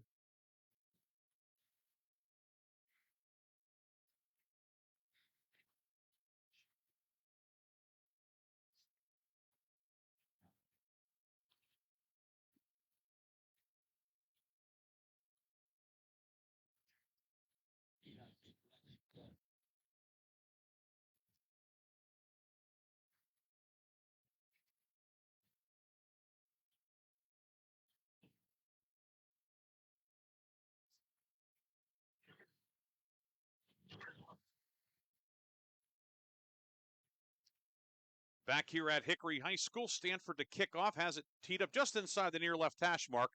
42-0 Hickory on top. Sends this one downfield, and Greer will field it back at his 8-yard line, coming to the near sideline, and he'll step out of bounds near the 20-yard line. Of course, Greer took a big hit last week on a punt return.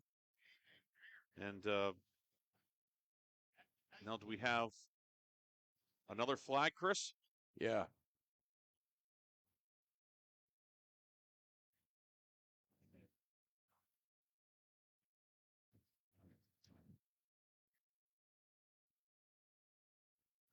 And this will be the 16th penalty of the night. We have 11:46 to go in the first quarter. It is holding on Grove City. That'll be half the distance from the end of the run back. So the ball will go to the 10-yard line. That's where Grove City will put it in play with 11:46 to go in the first half. Yeah, how about that? You know, lots of penalties here. 9 penalties, 55 yards for Grove City. 7 flags, 75 yards for Hickory. Working left to right are the Eagles. And the give is going to be to a new running back on the near side, and that is going to be Peyton Miller. Or that's Keith Vandergrift, 10. Yeah. So, yeah, it's hard. Yeah. Grove City has jerseys with black numbers. They wore them in week 3 in Titusville. Right. They're new. Yeah. But they're wearing these ones, and thus wrong guy gets called there, but it is Vandergrift getting the run. Yeah. 2nd and 8 now at the 12-yard line. Receivers to either side. Double wing to the right on the short side of the field. McCready will give it to Vandergrift again. Hesitates, heads up field, gets to the 15, bounces off the tackler. Dungy got a piece of him. Then big Joey Garm, the reserve 350-pound senior nose tackle, brings Vandergrift down. It'll be 3rd and 4.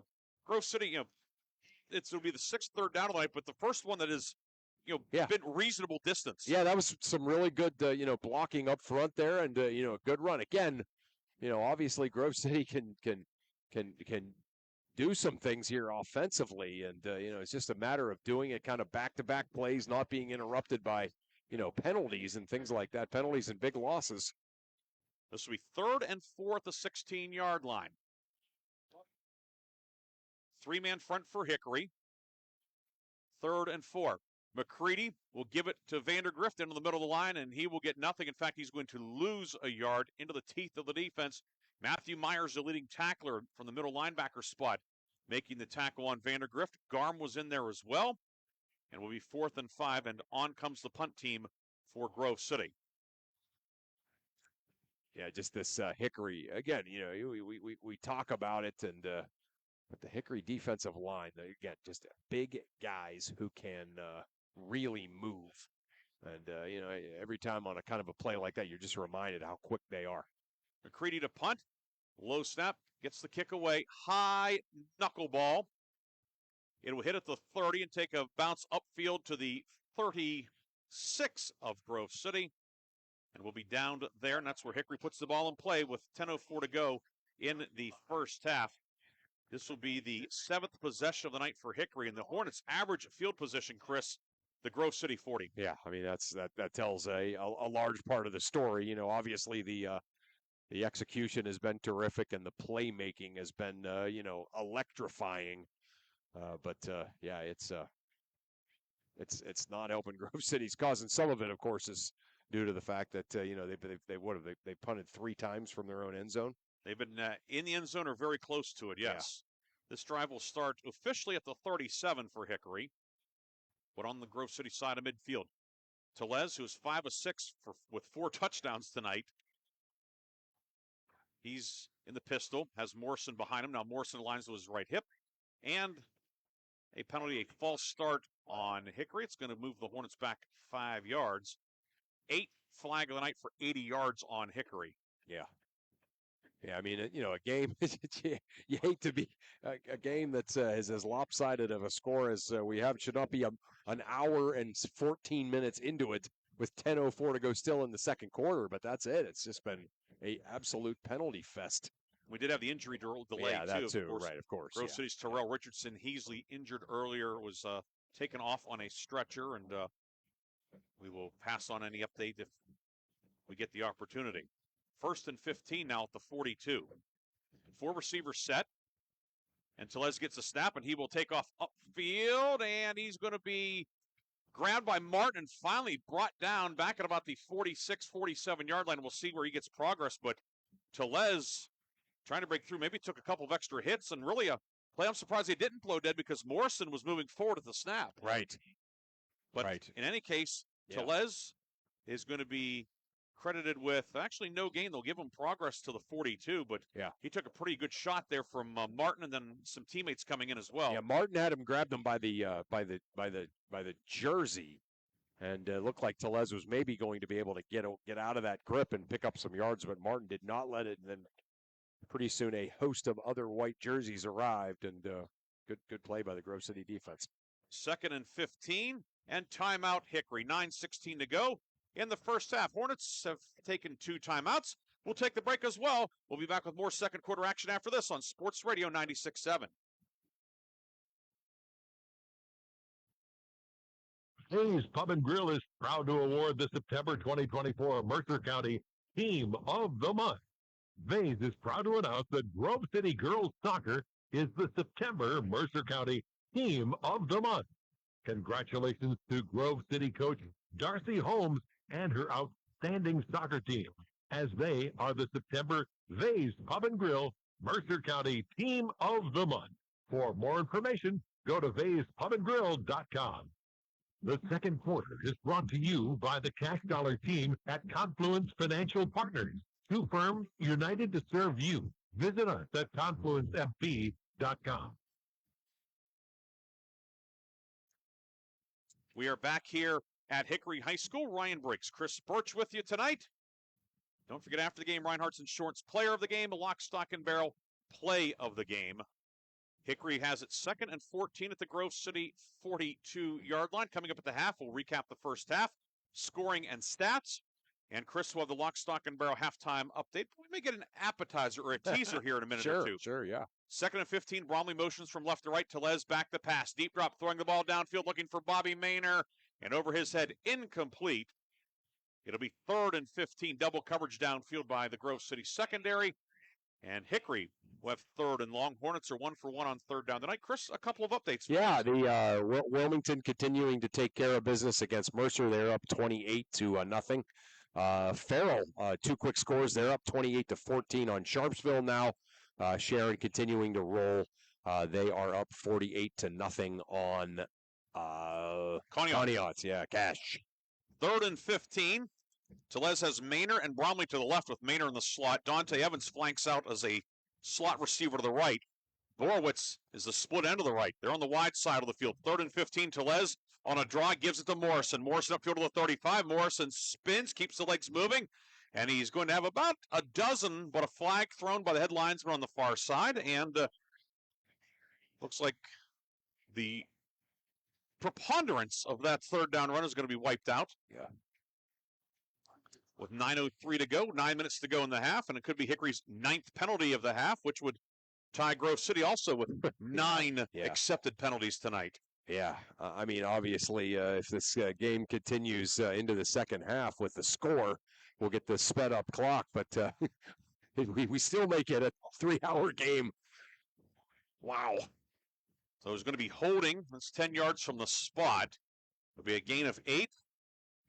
It's going to put Hickory in 3rd and long, 3rd and 17 at the 44-yard line.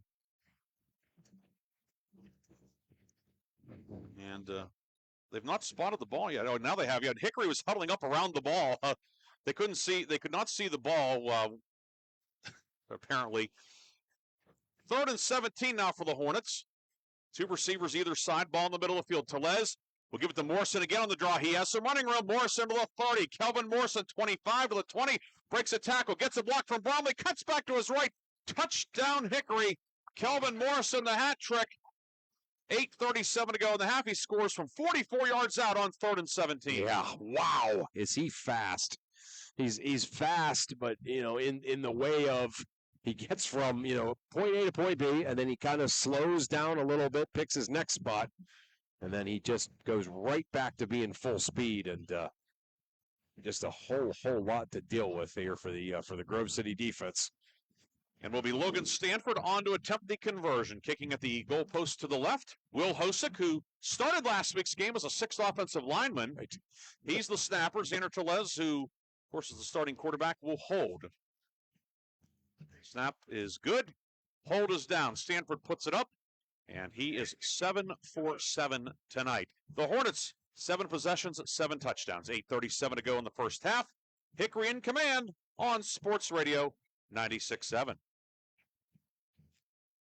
Score big with a new checking account at Grove City Area Federal Credit Union. At the Grove City Area Federal Credit Union, you get a free checking account that offers no minimum balance, no monthly service fees, and unlimited transactions. Download their mobile app and you can get 24/7 account access and remote deposits.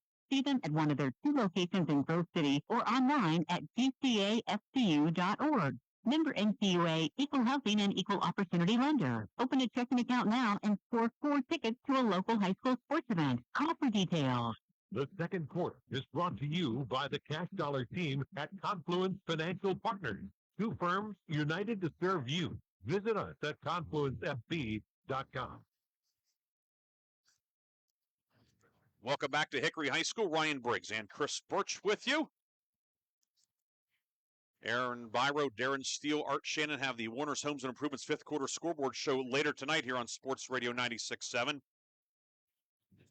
Aaron running the AM game. That's the Farrell Sharpsville game. Mark and Bob have the call on that. Art is in the FM studio, and Darren is probably enjoying whatever lock, stock, and barrel submarine sandwich he got tonight. Yes. Stanford's kickoff at the line drive, fielded by Greer at his 8-yard line. Greer giving ground to the 15. Greer in trouble, and Ja'Kai King will bring him down back at the 13-yard line. And if you start going east-west against Hickory, things will go south for you. That's a great that's a great way to put it. Yeah, because if you're trying to get on the edge without any blocking against this team, it's just not going to happen. And Greer, we know how fast he is, we know how good he is, but just nowhere for him to go. It will be 1st down and 10 for Grove City, starting at the 12-yard line. And again, another drive starting deep in Grove City territory. That is the 5th drive that will start at the 21 or inside the 21 towards the Grove City goal line. And whistles and timeout Hickory.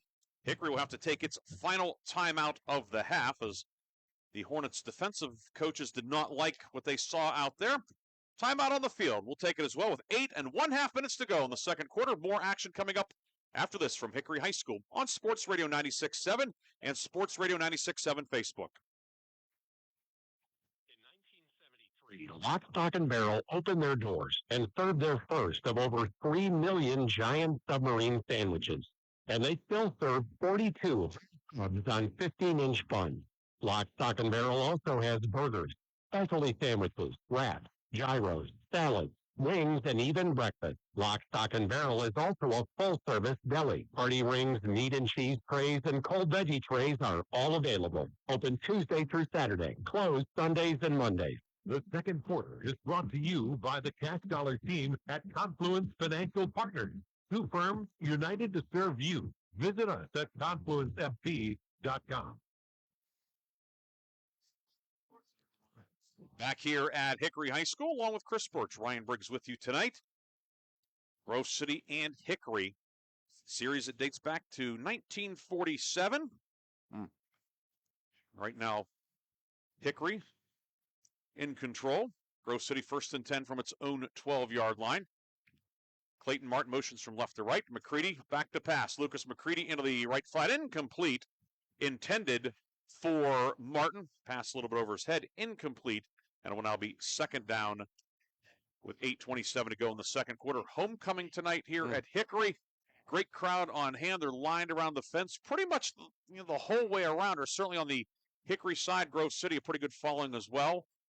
The folks wearing the red and black, I think, are having a little better time than those in the old gold and black. Yeah, just a juggernaut here as Hickory is a great team playing great. And Grove City obviously dinged up, and just about everything that could have gone wrong has. Hand off to Peyton Miller on 2nd and 10 for the 12. Miller giving ground. He'll be snowed under for a loss in the backfield. So we see Ben Walls in there, the defensive end, among others. Matthew Myers finished him off. It'll be a loss for Miller back to about the 8-yard line, and another 3rd and long upcoming for Grove City with 8 minutes to go in the first half. Yeah, and again, if you're Grove City, you're just still trying to kind of piece something together, find something that works here to at least, stay on the field and get a little bit of momentum offensively. 3rd and 14 from the 8. And the give will be to Miller. Miller's cut down to the backfield. Christian Dungy, the rover, or hybrid safety in there to bring him down. Matthew Myers, Luke Lewis also there. Loss on the play, back to the 4. And it will be 4th and 18 for the Eagles, and on comes the punt team. Yeah, there it was again, right? Trying to go east and west against this Hickory defense.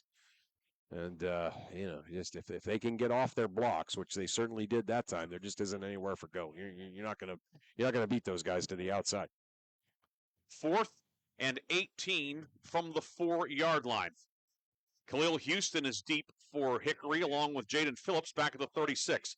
Kick is away, and it's angled to the near side. Will go out of bounds near the 25-yard line, and that's where it's going to be marked out. And 6:56 to go in the half, and it's the field. It's like it's been tilted all night. Hickory's had the ball in the Grove City end, and Grove City's had the ball in the Grove City end. Right. Yeah. I mean, that's exactly it. It just seems like, Hickory's getting the football inside of their own, the Grove City 30 every time. And that's obviously you put an incredibly talented offense into those situations. They're going to have a lot of success, and with a 49-0 score, they certainly have. Ball will be put in play at the 25-yard line. Hickory moving right to left. And a flag, and Hornets took too much time. So a 5-yard mark-off back to the 30 now, and Hickory has reached double digits in penalties in the first half. 10 penalties, 95 yards for Hickory. Grove City, only 9 penalties for 55 yards. It's amazing, right? Yeah, that's a couple of those Hickory ones have been, the kind of the personal foul variety, so the 15-yarders. But most of Grove City's have just been the pre-snap 5-yarders. Borowitz wide left. Evans is a wing to the right. 2 men to the right as well. Turn toss goes to Kelvin Morrison over the right side. Morrison to the 25, to the 20. Kelvin Morrison, 10-5 touchdown, but a flag thrown by the head linesman on the far side, and Morrison's 4th touchdown of the night will be negated by a penalty. And with 6:48 to go, Hickory's going to face 1st and long from back outside the 30-yard line. Yeah, I mean, here's the thing. In a way, obviously, I doubt too many of the people wearing red and black sitting in front of us think this, but, in a way, the way that this game has been officiated might be helpful to Hickory. In other words, you can watch this film in a game that you're winning big and kind of doing whatever you want to do offensively, but you can really kind of still pick out some things you got to work on. They have to get better at this, right? These down the field blocks and holds that aren't at the line of scrimmage. These are correctable mistakes. 1st and 16. Morrison, by the way, 9 carries, 138 yards tonight, and 3 touchdowns. Bobby Maynor slot left, Borowitz wide left. Now Evans motions right to left turn.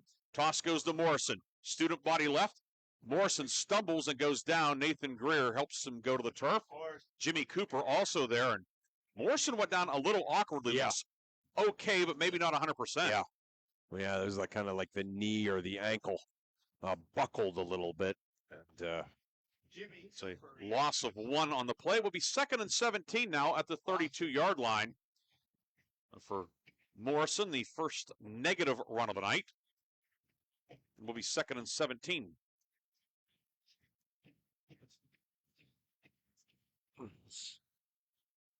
Evans, wing left, the 6'2", 230-pound freshman. Telez has Morrison who's up. Reverse pivot to give us to Morrison. Morrison over the right side, cuts up the middle. Morrison to the 20, 15, 10, 5. Touchdown, Kelvin Morrison. There's touchdown number 4. A 32-yard sprint untouched. And Hickory adds to the lead with 5:57 to go in the half. Yeah. Yeah, just you found a seam right down the middle of the field. And then again, I keep using this expression. And it's not necessarily an expression that is often used, but it just kind of is the way that I describe trying to tackle players like this, and that is trying to get the angle. You try to, you see them, you try to, okay, I'm going to cut them off 5 yards down the field, 10 yards down the field, and it doesn't matter. You can't get there. You can't get to the angle against the guy that fast. Stanford's kick is up, and it is good. Hickory adds to the lead on Kelvin Morrison's 4th touchdown run of the night. 5:57 to go, first half. Hickory on top, 56-0 on Sports Radio 96.7. How well do you know your insurance company? Well, I know I pay each month, and I'm covered. Okay. Are you sure you have the best rate? Do you have the right coverage for your needs? Are you paying for things you don't need? Well, I haven't actually talked to my agent. I just assumed... A real person. Talk to someone local and see the difference. Mailer Insurance is local. Mailer Insurance lives where you do, and will give you the coverage you need, and nothing you don't. At a fair price, and they are always here to talk. Mailer Insurance in Sharpsville or at mailerinsurance.com, a Reinhardt's Agency Incorporated affiliate. The second quarter is brought to you by the Cash Dollar team at Confluence Financial Partners. 2 firms united to serve you. Visit us at confluencefb.com.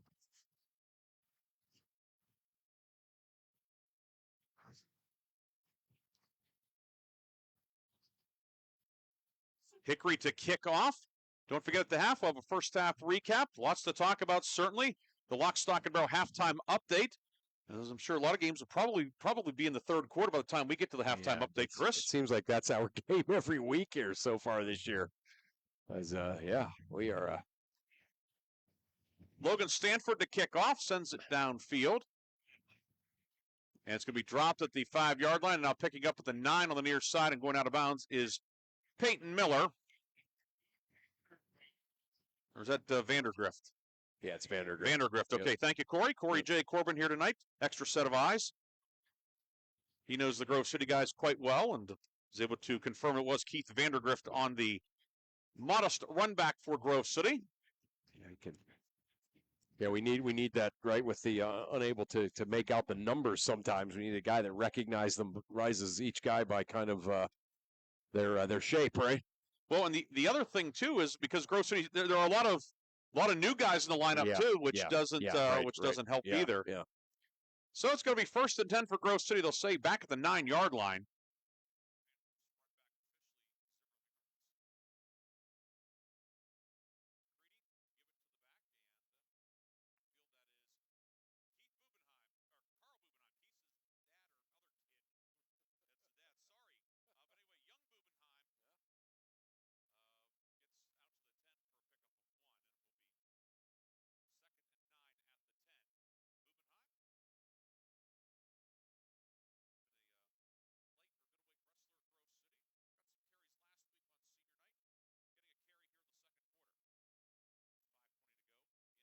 First half, Eagles moving left to right. McCready gets the snap. They give us to Bubenheim, and he's going to be drilled. Joey Garm, the nose tackle, came through untouched. Yeah. And with Joey Garm, he is big, 6'5", about 350, and but fairly nimble as well. And he just shot through there to bring down Bubenheim for a loss on the play. Right. He actually he could certainly get through blocks pretty easily, but that time he just was able to outmaneuver the guy and then just kind of swallow up the ball carrier. 3rd and 12 back at the 7-yard line. 3rd and long has been a familiar refrain for the Eagles tonight. McCready will give it to Bubenheim. Bubenheim into the middle of the line, and then brought down immediately by Michael Reardon. Reardon, who's maybe hasn't been a starter for Hickory, but kind of the sixth man in basketball or the 12th man in football. Reardon, who does a lot of good things for this Hickory team, comes in to make the tackle. That's a loss of a yard, and the punt team will come out again for Grove City as we come up on the 4-minute mark of the first half. Khalil Houston will be deep for Hickory, standing in Grove City territory at the 35-yard line. Hornets will send a second return man out there also. That's going to be Marlon Peterson. Marlon Peterson, kick away. High, short kick, bounces at the 30, bounces upfield, and then will trickle back a yard or two and is downed at the 32-yard line by the Grove City punt team. 3:49 to go in the half, and Hickory again beginning a drive in Grove City territory. And you can see McCready almost looks like he was shaken up a little bit. And then he went back there to punt and is, Oh, wait a minute, was that? I don't know if McCready punted that one. Yeah. Ball down at the 33-yard line, and Hickory will have it 1st and 10, and Christian Dungy will take over at the quarterback position. He, of course, is the heir apparent, son of head coach Bill Dungy. Christian Dungy starting at safety, had an interception earlier tonight, brings Maynor in motion. The handoff is to Jamal Calhoun. Calhoun trying to get around the left side. He does to the 25. Calhoun to the 20. Calhoun brought down at the 17-yard line. Pickup of 16. And Hickory has returned to the McCandless Ford red zone. McCandless Ford, Mercer, and Meadville. Yeah, nice little kind of scissors misdirection play there for Dungy's first play in there at the QB spot. Big pickup again for the another one. It just seems like they got fast guys everywhere. Calhoun tracks stand out in the 100 and 200. Bobby Maynor in motion from right to left, and Dungy will shovel it forward to him. Bobby Maynor around the left side. Bobby Maynor will get close to the goal line. Did he get in? No signal. Yes. Well, one official said yes, one said no. Okay. The near side official said that he was in, but then the official out by the numbers said no. But Bobby Maynor picks up 16. It's going to be 1st and goal. Bobby Maynor, his 6th catch of the season, and just a hair short of his first touchdown of the year. Yeah, just picking up the he's got kind of these second unit guys that do get a lot of playing time, and still the starting offensive line out there. Ristvay at left tackle, Tonti at left guard, Lewis at center, Walls at right guard, and Spencer Lee at right tackle. Dungy in the shotgun, gets the snap, fakes the handoff, try to get around the right side, hurdles, and is he in? Yes, touchdown. Christian Dungy scores on a 1-yard touchdown run, and Hickory adds to the lead with 2:56 to go in the first half. Yeah, Dungy looked like he was going to be kind of hemmed in there, but leapt into the end zone, able to get himself a touchdown from the quarterback position. Callum Dara will attempt the extra point now. Hosick is still the snapper. I believe, is that Dungy doing the holding now? So if you start a quarterback, you get the hold. That's part of the job description at Hickory. Dara kicking at the goalpost to the left. Kick is a low line drive, but it is good. So Dara adds the PAT, and Hickory adds to the lead. 2 minutes, 46 seconds to go, first half. We'll be back with more after this on Sports Radio 96.7. Big with a new checking account at Grove City Area Federal Credit Union. At the Grove City Area Federal Credit Union, you get a free checking account that offers no minimum balance, no monthly service fees, and unlimited transactions. Download their mobile app and you can get 24/7 account access and remote deposit. See them at one of their 2 locations in Grove City or online at gcafcu.org. Member NCUA, Equal Housing and Equal Opportunity Lender. Open a checking account now and score 4 tickets to a local high school sports event. Call for details. The second quarter is brought to you by the Cash Dollar team at Confluence Financial Partners. 2 firms united to serve you. Visit us at confluencefp.com.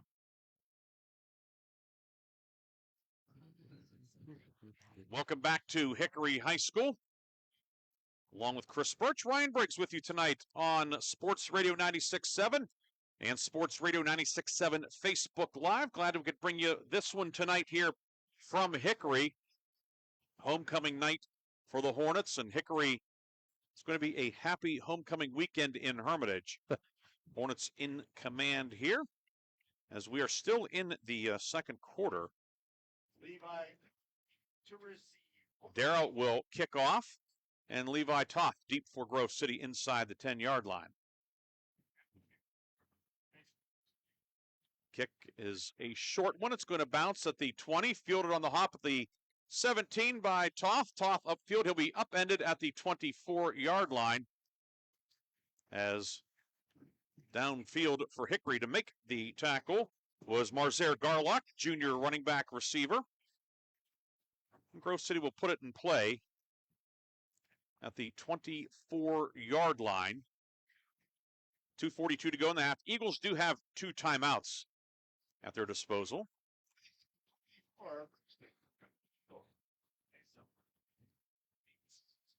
Eagles in the white jerseys, white pants, Vegas gold numbers and letters outlined in black, white helmets, Hickory black tops, black pants, white numbers and letters with a little bit of red shoulder striping, red and white stripes. Yes, definitely those. It's definitely a as we talked about earlier. The Hickory jersey really is sharp. It has kind of like all the right moves mid '80s feel. Yeah. Or the team that they played in the state semifinals in remember the Titans. Timeout, Grove City. That'll leave the Eagles with 1. We never run out of timeouts. We'll take a break. Come back with more second quarter action after this on Sports Radio 96.7.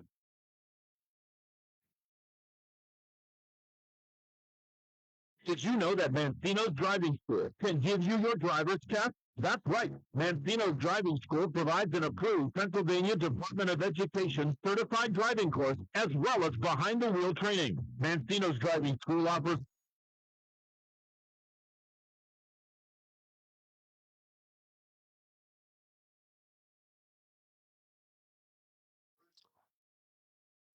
What happened there?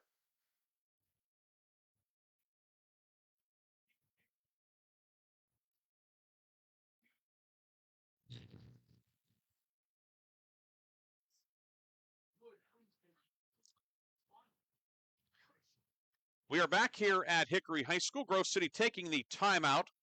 Eagles have 1 timeout left, 2:42 to go in the first half. Clayton Martin motions from right to left. Ball's on the near right hash mark. And the give will go to Bubenheim. Bubenheim dodges 1 man but cannot escape the cavalry in the backfield as in on the tackle is Logan Byerly, sophomore defensive lineman for Hickory.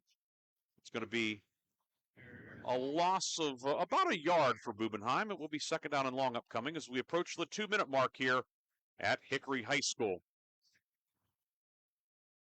Yeah, see what, again, you just see Grove City trying to piece something together to having trouble, kind of getting anything that has worked with any kind of consistency. Eagles in the red in terms of total yardage here in the first half. We'll, of course, have all the first half numbers coming up at the intermission. McCready will give it to Bubenheim. Bubenheim winding over the right side, heads upfield to the 30. Bubenheim lowers the shoulder. He's out close to the 35-yard line.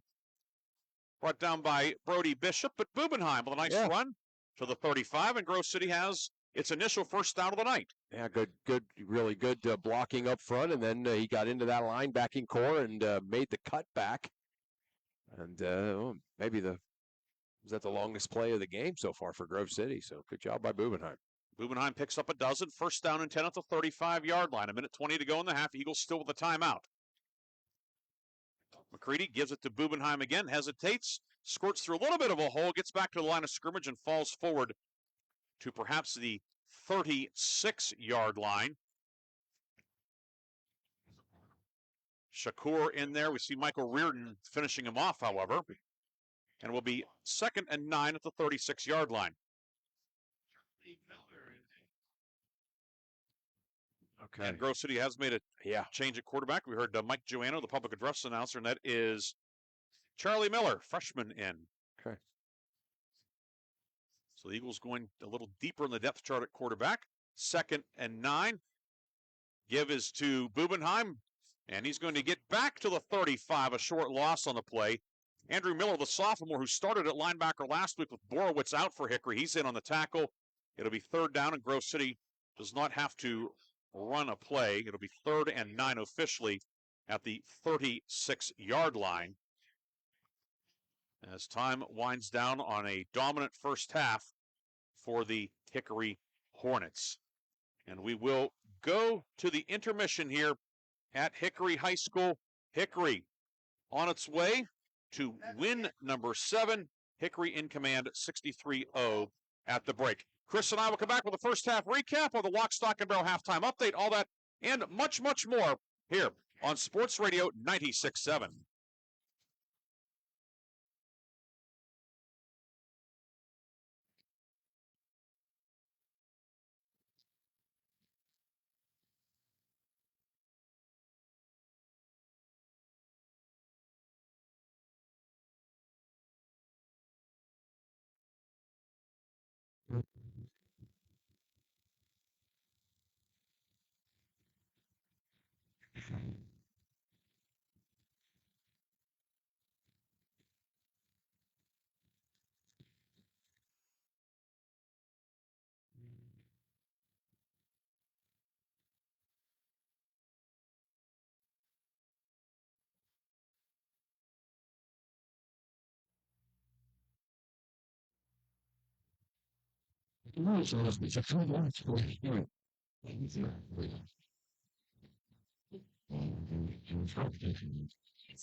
Fantastic. I know your kitchen rules. I'm inspired. Are you inspired enough to make dessert? As a matter of fact, Is it chocolate? Oh, it's chocolate. I love you. Get inspiration with a brand new kitchen from Warner's Frozen Improvements. Big brand new kitchen. Manufacturers using top quality materials with low shortcuts. The latest in style and functionality for a fair price. Inspired. Warner's Frozen Improvements on Route 19 in Mercer or online at warnersconstruction.com. Agriculture is more than a business. It's a way of life. My bank understands agriculture. They're local. They're here for the long haul. Agriculture is a business that varies like the weather. That's why I need a financial partner I can grow with, in good times and bad, weather or not. Mercer County State Bank, member FDIC, your community bank. Online at mcsbank.bank. Are you or a loved one looking for a senior living residence offering independent living and personal care? Then the Heritage at St. Paul's Senior Living Community in Greenville is right for you. The Heritage offers private apartments that provide the comforts of home with as little or as much personal care as you need. St. Paul's makes it easy to feel at home. Call 724-588-7610 or visit stpauls1867.org today for more information or to schedule a tour. The halftime show is brought to you by Lock, Stock, and Barrel, serving giant subs to the Shenango Valley since 1973.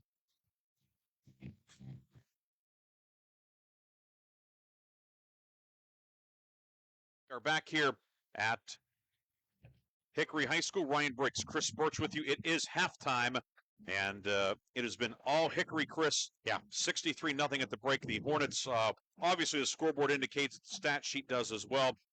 And the Hickory Hornets have really just been, just on point. Yeah, I mean, almost with the exception of the 10+ penalties that you're going to talk about, when you go over the halftime stats, they've executed just about every play, right? They've almost every play has been a big gainer. And, you couple that with the fact that they've had all these short fields because Grove City has been punting from the, their own end zone or inside their 20. And, it's just kind of been almost like a night of perfection for the Hickory offense, and the Hickory defense just not allowing Grove City to get anything going. Scoring recap in this one. Hickory scoring early on, first drive of the game. Jaden Phillips, 29-yard touchdown catch from Xander Tellez. Logan Stanford with the first of his 7 extra points made it 7-0. Kelvin Morrison, 42-yard run at 8:41 of the first quarter. Then Sebastian Bromley, 30-yard touchdown catch from Xander Telez at the 7:32 mark. Each of those touchdown drives, one play. Hickory had a 21-0 lead. Phillips, 26-yard touchdown catch from Telez at 3:56 of the first quarter. And then with 1:35 to go in the opening quarter, Telez threw a screen pass to Sebastian Bromley. He lateraled it to offensive tackle Spencer Lee. Lee scores from 7 yards out to make it 35-0. In the second quarter, Kelvin Morrison with touchdown runs of 3, 44, and 32 yards. Stanford with the PAT after all of those. And then with 2:46 to go in the half, Christian Dungy, a 1-yard plunge into the end zone. Callum Darrow with the extra point. And that is our halftime score. When we come back, we'll have the first half numbers, stats, team, and individual. And Chris will have the Lock, Stock, and Barrel halftime update. Homecoming here at Hickory. Hornets on top on Sports Radio 96.7.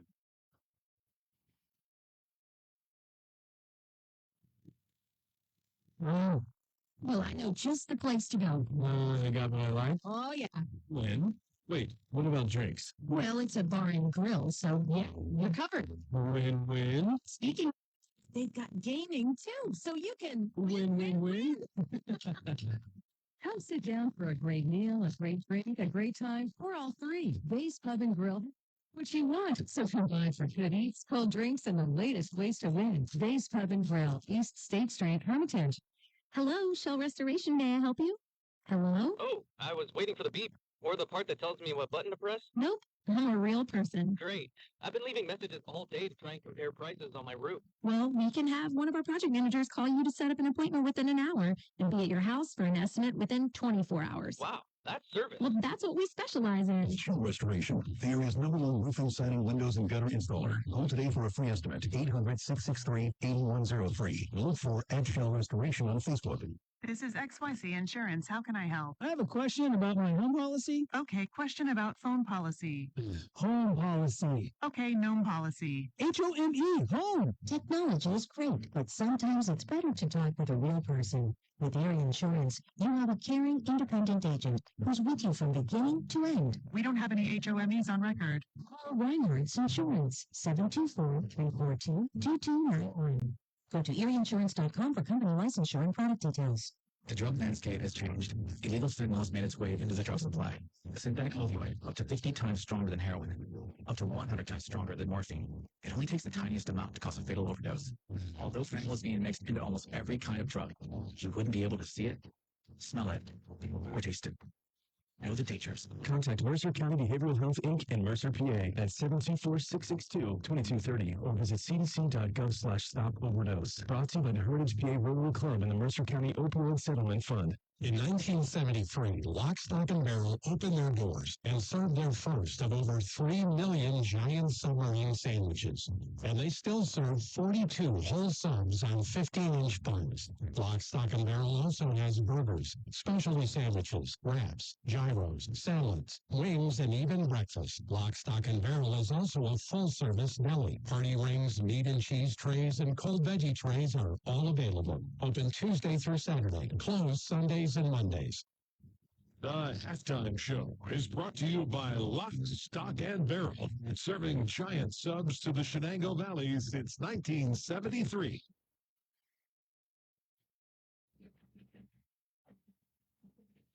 Welcome back. Excuse me. Pepperoni roll is good, but I got a crumb, Chris. Yeah. Halftime here at Hickory, the Grove City High marching band on the field entertaining this fine crowd tonight in Hermitage. Looking at some team numbers in the first half.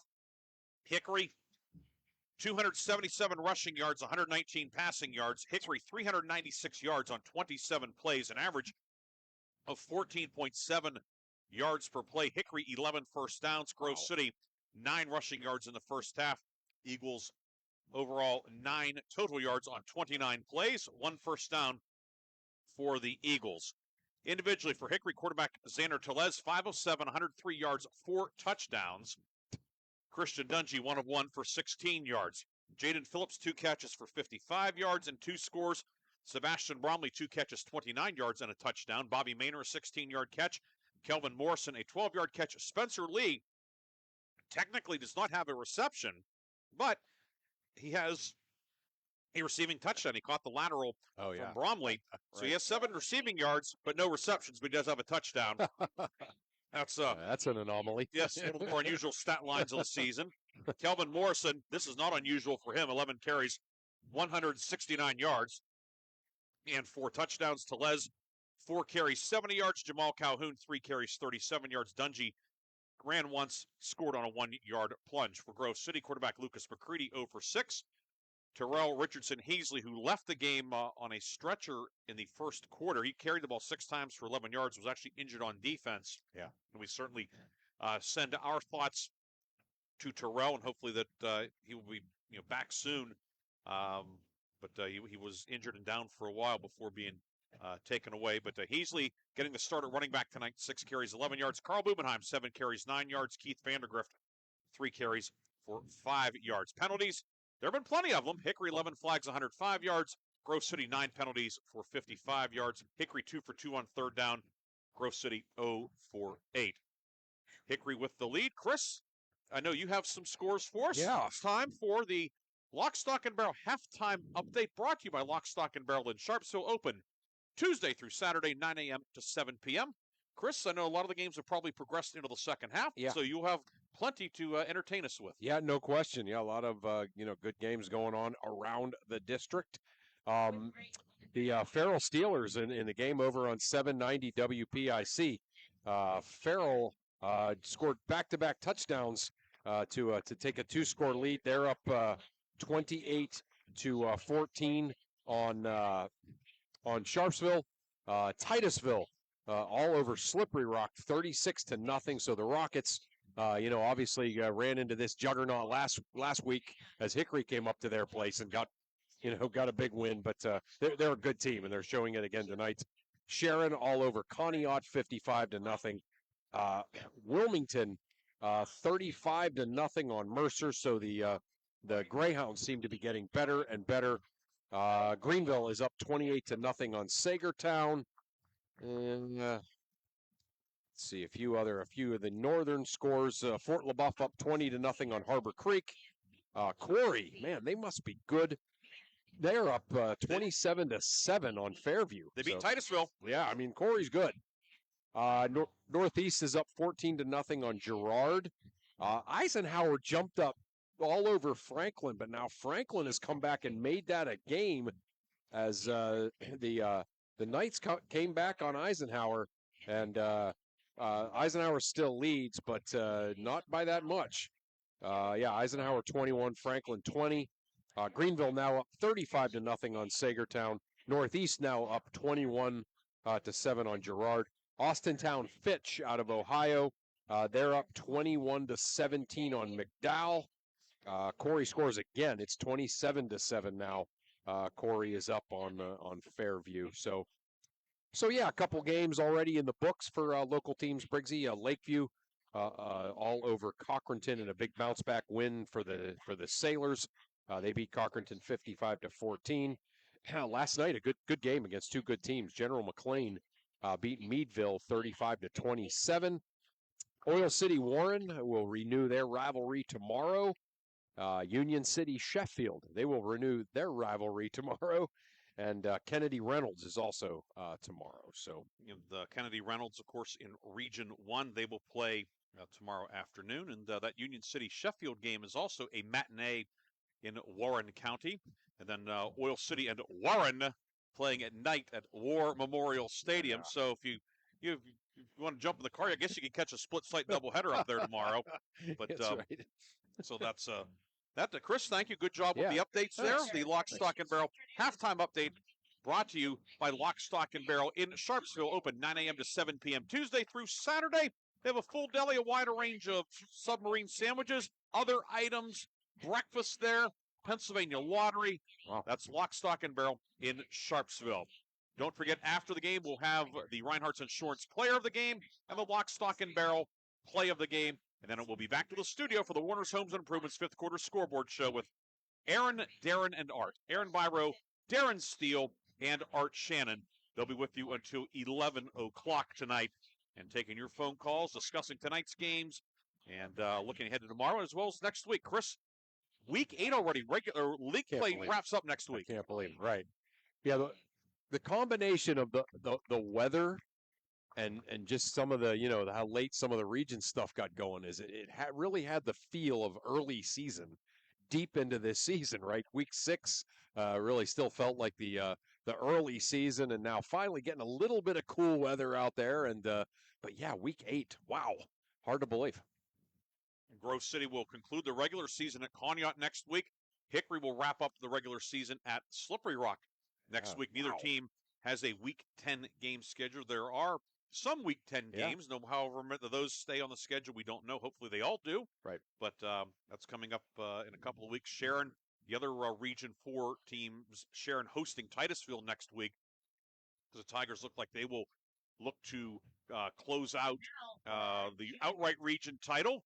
But, the Titusville could certainly forge a 3-way tie with a win. And then, if Hickory, of course, Hickory certainly would be favored at Slippery Rock next week, but still a lot to be decided in terms of playoff seeding. Right. Grove City, right now, probably needs a win, to perhaps get an invite into what we believe would be an 8-team field. Right. But you talked about Region 5 up north. Yeah. Fort LaBeouf has a win over Grove City, has a win over Farrell as well. Too, yeah. Corey beat Titusville. Right. Yeah. Fairview's a quality team. I think certainly Sharon Hickory are the two favorites, but those teams up north, certainly, as well as Titusville, they are good enough that on a given night, if you have a Hickory like tonight, a lot of penalties or so forth, those teams are good enough. It's not. Yeah. I don't think it's just going to be a walk in the park. Well, that's and usually, I mean, again, this is I'm speaking very generally here, but usually we're used to 4 Mercer County teams getting into this size school playoffs, and all 4 teams win. Whereas, all of a sudden Titusville is down here with us in the South, right? They're very likely to make the playoffs. And then, there's some really good teams up north. So, I mean, Hickory and Sharon are the class of the classification, if you will. But these teams are good, and it's not just going to kind of be an automatic thing in this first round, I don't think. And that'll be determined in a couple of weeks. Regular season concluding on October 25th and 26th. There's one Saturday night game this year in Week 10. Sharpsville hosting Punxsutawney. Oh, nice. Okay. The Chucks coming to the Ville. Yeah, that's right. That's remember Coach Pick talking about that is. Well, he's hopefully that's senior night. He told me so. Yeah, that'd be a. I always like when somebody kind of very different comes and plays one of our teams, or we go out there. There'll be a number of course, this week Union City and Sheffield. That's a District 10 versus 9 game. Week 10 also Reynolds is hosting Union AC Valley. The Falcon Knights coming to town. Okay, all right. So that'll be ongoing. Lakeview's playing Franklin in Week 10. Mercer Slippery Rock. Play. Yeah, that'll week be 10. That's a fun game. Yeah. Old Tri-County League rivalry going way back. Yep. So that's upcoming in a couple of weeks. And next week, of course, Week 9, as teams are fighting for league titles and playoff positioning or getting into the playoffs or maybe playing for a winning season. Certainly a lot going on. Homecoming ongoing here at Hickory High School tonight. Hornets are in command here at the intermission against Grove City. After the game, it's the Reinhardt's Insurance Player of the Game and the Lock, Stock, and Barrel Play of the Game. We will take a break, and we'll come back with more from Hickory High School after this on Sports Radio 96.7. And now for your 2024. From high-catching designs to professional printing, Hermitage, Minuteman Press are your local experts. Boost your brand with stunning business cards, brochures, banners, apparel, and more. The Hermitage Minuteman Press team ensures top-quality results with lightning-fast turnaround. Plus, their marketing solutions will take you to the next level. Elevate your image and stand out from the competition. Experience and marketing at Minuteman Press today. Minuteman Press. East State Street in Hermitage. Online at hermitage.minutemanpress.com. Follow them on Facebook. Mention this ad and receive 10% off your first order. Before considering investing in a variable annuity, you may want to make sure that you're exhausting the contribution limits of your 401k, IRA, or other qualified retirement plan. In the end, variable annuities are really a value judgment. Call David O. Cashdollar, CFP, Timothy D. Cashdollar, CRC, and Eric W. Montgomery, CFP, to evaluate whether a variable annuity always suits your objective at 724-458-5233 or stop in at 115 Erie Street, Grove City, Pennsylvania 16127. Registered representatives offering securities through Cetera Advisor Networks LLC, member FINRA, SIPC, Dave Bashtaller and Eric Montgomery also offer advisory services through Cetera Advisor Networks LLC, a registered investment advisor. Cashflow Associates LLC is not a subsidiary nor controlled by Cetera Advisor Networks. There is a surrender charge and costs generally during the first 5 to 7 years that you own the contract. Withdrawals prior to age 59 and a half may result in a 10% IRS tax penalty, in addition to any ordinary income tax. The guarantee of the annuity is backed by the financial strength of the underlying insurance company. Investment qualified values will fluctuate with changes in market interest rate. You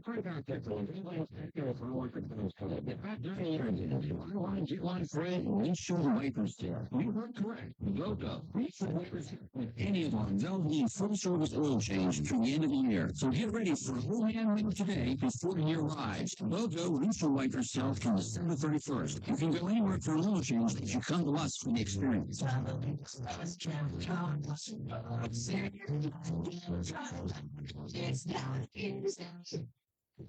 Halftime Show is brought to you by Lock, Stock, and Barrel, serving giant subs to the Shenango Valley since 1973. We are back here at Hickory High School.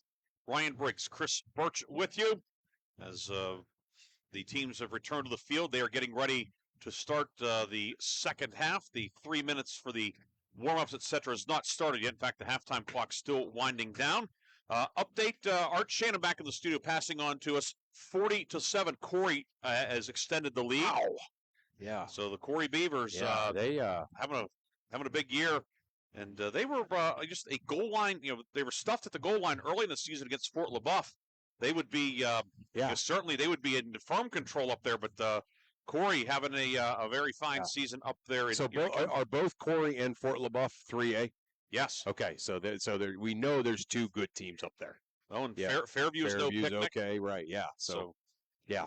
Then Eisenhower leading Franklin 21-20. Is that the update you had? That was the update I had. Yep. So didn't want to didn't want to.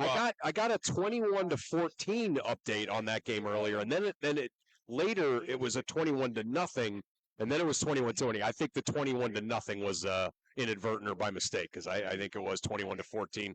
Franklin scored, missed the extra point. Well, now it's 27-20. Okay. So Eisenhower leading Franklin 27-20. Greenville leading Sagertown 35-7. How about the season Greenville's having? What a great year! It's unbelievable. Yeah. Going for its seventh straight win. Yep.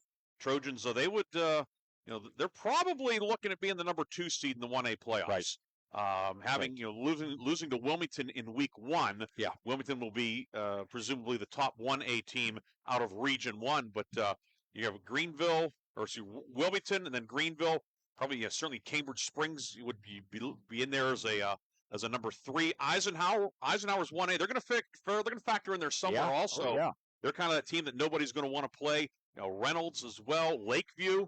That 1A is, I think, certainly Wilmington and Greenville separated themselves a little bit. Yeah. But that will be quite the derby. Yeah. In 1A. And again, like you said, there's a lot of depth in that tournament potentially, but I also think the winner, if Wilmington or Greenville get out of there, if there's not an upset, and one of those two teams gets out of that tournament and into the state playoffs, that could be one of the local teams that goes a long way into the state tournament. I mean, there's a lot of football, of course, but you just you look at the 1A field statewide, those two teams are right there. Yeah, certainly, of course, Fort Cherry and Bishop Canevin are the two teams in the Pittsburgh area in 1A. In District 9, Red Bank Valley seems to be down a little bit this year. And, then, of course, District 6, you can never – although I believe 5 and 6 are through the East this year in 1A. Right. So it would be certainly going to be a lot of fun to keep an eye on that. Then 2A, Farrell leading Sharpsville tonight. Steelers, they're the favorites in 2A. And, of course, whoever comes out of 3A in District 10 is going to be a handful. Yeah, I mean, it's been a while since we've had multiple teams, take us into December, but it could possibly be that way this year. Hickory last year state semifinalists. Of course, falling to eventual state champs Bell Vernon. Bell Vernon won't have to worry about them. They're in 4A this year. Yeah, that's good. Good job, and good riddance. But that's, of course, down the road. Tonight, we have another half of football about to begin, and it will be Hickory kicking off. And I think there's some discussion as which way the Hornets are going to go. One of the assistant coaches is talking to Callum Dara down there, and I think kind of giving some ribbing about which way he's going. So we'll be Hickory kicking off, going left to right. You're listening to Sports Radio 96.7 WLLF Mercer Hermitage, a Cumulus media station. Now the Hickory guys are moving up towards the 40. I think they're even confused by the large H logo here. I mean, the way the H, it looks like almost like two giant eyes. Right. The letter I. Right. Yeah. With like in the like middle. Illinois, the Illinois State.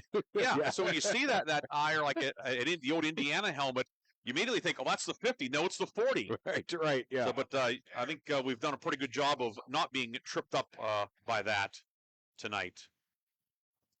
It will be Dara to kick off. Likely the next in line of the great succession of place kickers they've had at Hickory. And Logan Stanford having a very fine senior year this year. His first year as the guy. Dara's kick is angled far side, hits the 25. It'll check up and be fielded by the return man on 24. Get this. Out of the open to the 40. To the 30. He's going to go all the way for the touchdown. 76 yards for Grove City. Wow. He just got one block, cut it back, and went the whole way. It was Peyton Miller on the run back on the far side.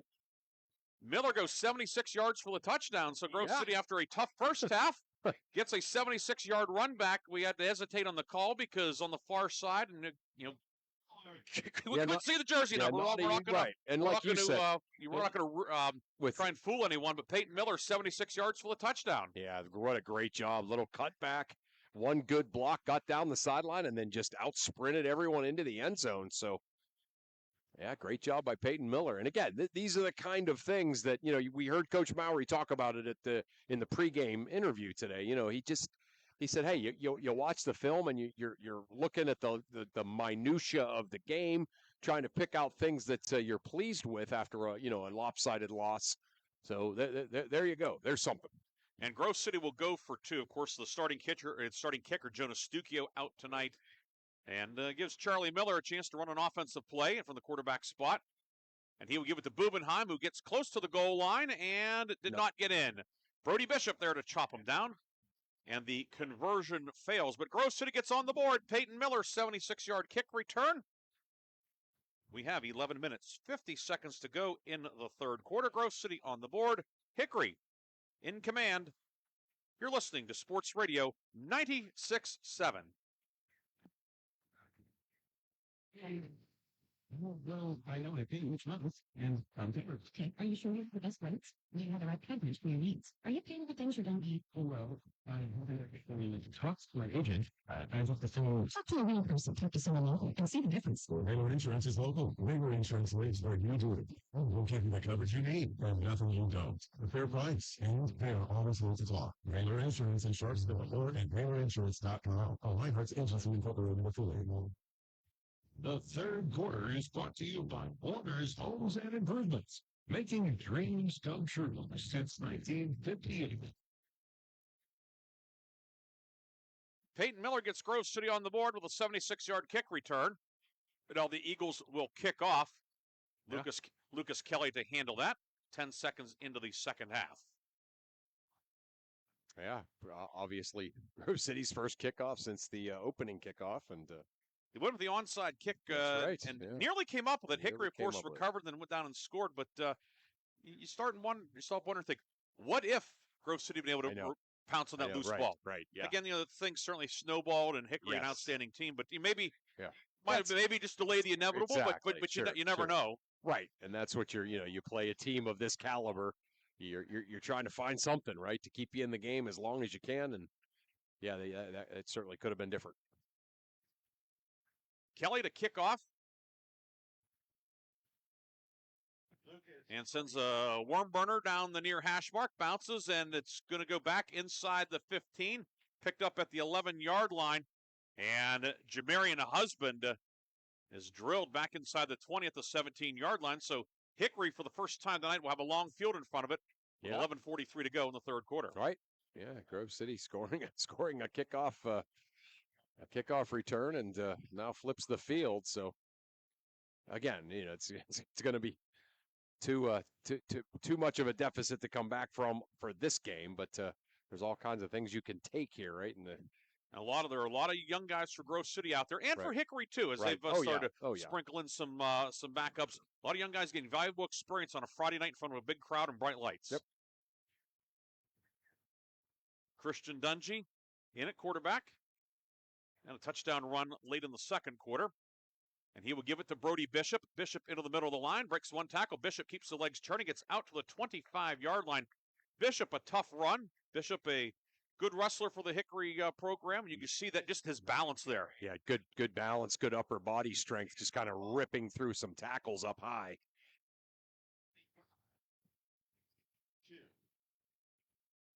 So it'll be 2nd down and 2 after Brody Bishop's 8-yard gain. That puts Hickory over 400 yards on the night, 404 for the Hornets. They came in as the area's #1 total offense and not hurt that figure. Tyler Wilcox motions from slot right to the left to the wide side of the field, and Dungy will keep it this time. Dungy trying to get outside the numbers. He does. Dungy to the 35, and he will be nudged out of bounds. Coming over for Grove City in the neighborhood is Zach Matheson. Dungy will pick up 9 on the carry. And certainly, for head coach Bill Dungy, it's an interesting situation. You want to get your backup quarterback some work, certainly. Right. He's also a starter on safety on defense, so it's a kind of trying to thread the proverbial needle. Yep. I had that exact thought kind of waft through my head a little bit. Some of these second team guys are first teamers on defense, and yeah. 1st and 10, Dungy will pitch it to Bishop over the left side. Brody Bishop upfield to the 35, Bishop to the 40. Bishop runs over another man. He'll pick up another 1st down. Brody Bishop will net a dozen. Bishop, who was a candidate to get some carries earlier in the season, but that's a tough backfield to break through with Morrison and Calhoun. But Brody Bishop, he would be the feature back for a lot of teams. Right. You remember a couple of years ago, speaking of that Eli Anderson was, one of the prime targets for William Mokel for Slippery Rock, and he got hurt playing quarterback in the JV game, that kind of hurt Slippery Rock there. So that's the kind of thing you worry about, right? When your backup quarterback or your JV quarterback is a starter at a different position. Dungy will shovel it forward. Coming around, it's Cavante Miller. Miller with a little bit of running room around the right side, and he'll be brought down at the midfield line. As in on the tackle for Grove City is Tanner Mung. Dungy on the shovel pass forward will get it to Cavante Miller, and he picks up 5 to the midfield line.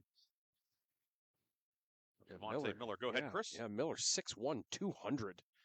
I thought, man, he looks awfully big, for a number 14 on a jet sweep there, or a pitch, but no, he is big. He doesn't just look big; he is big. It's kind of like you look at the NFL, you have DK Metcalf or George Pickens, where at 14, they're not little guys either. And Cavante Miller, the junior. Tamarian Whitehead in at tight end for Hickory. He lines up on the near side. And the fake the toss, and the handoff is to Bishop on a delay, and this time Brody Bishop is going to be brought down for no gain. Mung in there on the stop, along with, Nate Parenti in for Grove City. Flag comes in at the end of the play. We went almost 4 minutes without a penalty in the third quarter after 20 first-half penalties. I know. Was there a face mask, perhaps? Yeah. It was in that area. Yeah, and you could see the face. Yeah, I grabbed the back with the face mask. Yep. Personal foul face mask. It'll go from the end of the run, so it's a loss of 1, but add on 15. Right. Grove City's 10th flag of the night, and it will give Hickory a 1st down in Grove City territory at the 36-yard line. That's another one too. You look at the time and score, and you think, why would an official throw a flag? Well, face mask is. Well, it's a safety thing, and also the officials are evaluated on all 4 quarters. Correct. Right. They're not worried about the score. Yeah. Which is good officiating. Yes. And like we said, there have been a lot of penalties, but there have been very few that have been, if any, that would be classified as ticky-tack. Right. Dungy back the pass, throwing the ball downfield, looking for Pedersen, who's behind the defense, but incomplete. Merlin Peterson getting behind the defense, but going a little bit too hot downfield. 2nd and 10, and good to see Dungy's arm though. Wow. Yeah, that's the first time we've seen him kind of let it rip, and he's got it. He certainly does. Let that one fly, but it lands incomplete. It will be 2nd and 10 at the Grove City 36-yard line as we have 7:18 to go in this third quarter. Grove City the only points of the second half on the Peyton Miller kick return of 76 yards. That was the opening kick run back. Whitehead is a wing to the left, 2 receivers left as well for Dungy. Bishop to his right, and the give is to Brody Bishop. Bishop hits the line, now cuts upfield. Bishop to the 30, keeps the legs moving, and Brody Bishop will be close to the first down marker. Looks like he'll be about half a yard short for Brody Bishop. 4 carries for 27 yards. Just unbelievable, gap speed. All of these Hickory backs have it. They just, they get to the extra level, right? They get by the line of scrimmage, and you think a linebacker will get them, and no, they're right into the secondary in a second. 3rd and about 2 feet for Hickory for the first down. Pedersen is wide to the right. Dungy in the shotgun, fakes the handoff. He will keep it. He's in some trouble. Dungy giving ground, now reversing his route. Rolling left, looking. He's going to throw it downfield. Has a man diving, catch it. He make it. Yes, he did. It. Yeah, they gave it to him. And it's Marzer Gardlock down making the catch. I'm surprised that they did not flag them for having a man downfield. There was a lineman about 7 yards down the field. I don't. Yeah. But the completion to Garlock takes the ball to the 15, pickup of 12. And the Hornets have returned to the McCandless Ford red zone. McCandless Ford, Mercer, and Meadville. 1st and 10 now at the 15-yard line. The 15th first down of the night for Hickory. Yeah, we've seen Dungy. The arm, when he lets it loose, he's got a cannon. And in that time, the ability to throw the football accurately on the run on display right there. Whitehead in motion from left to right. Dungy rolling right, throwing it into the end zone. And now actually it's going to be caught just outside the end zone at the 2-yard line as Tyler Wilcox came back and caught an underthrown ball. It'll be 1st and goal at the 2. Yeah. Wilcox was open in the end zone, but he'll get 13 and 1st and goal at the 2. Yeah, had to come back and get it. And, I think, Riggsy, certainly you look at Dungy kind of down the road here. That's going to be what's going to make him, kind of a difficult player to prepare for. His ability to run, but also his ability to throw on the run. 1st and goal at the 2. Whitehead motions from left to right. Quick pitch to Bishop over the right side. Brody Bishop is in for the touchdown. Brody Bishop caps a 10-play, 83-yard drive with a 2-yard touchdown run. A flag thrown at the end of the play.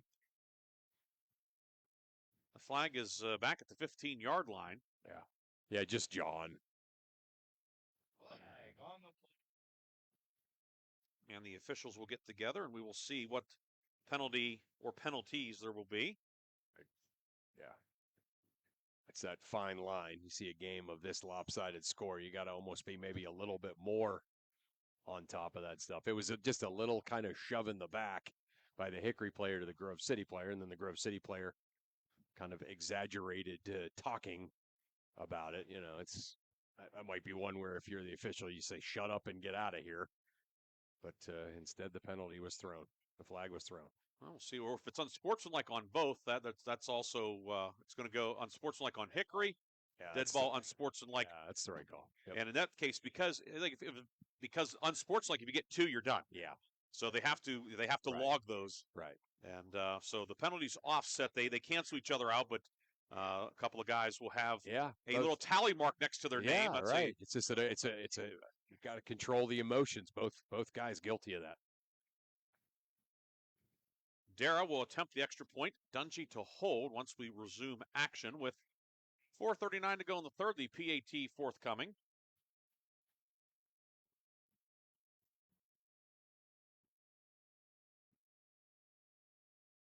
Snap is over everybody's head. It goes back to the 22.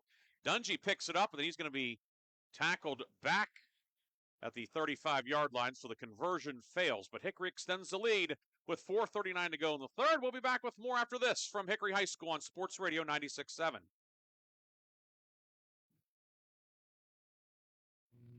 Mancino's Driving School can give you your driver's test? That's right. Mancino's Driving School provides an approved Pennsylvania Department of Education certified driving course as well as behind-the-wheel training. Mancino's Driving School offers one-on-one, on-the-road driving lessons 7 days a week with day and evening hours. They use only certified driving instructors that have undergone extensive background investigation. For details or more information on adult training, go online to mancinosdrivingschool.com.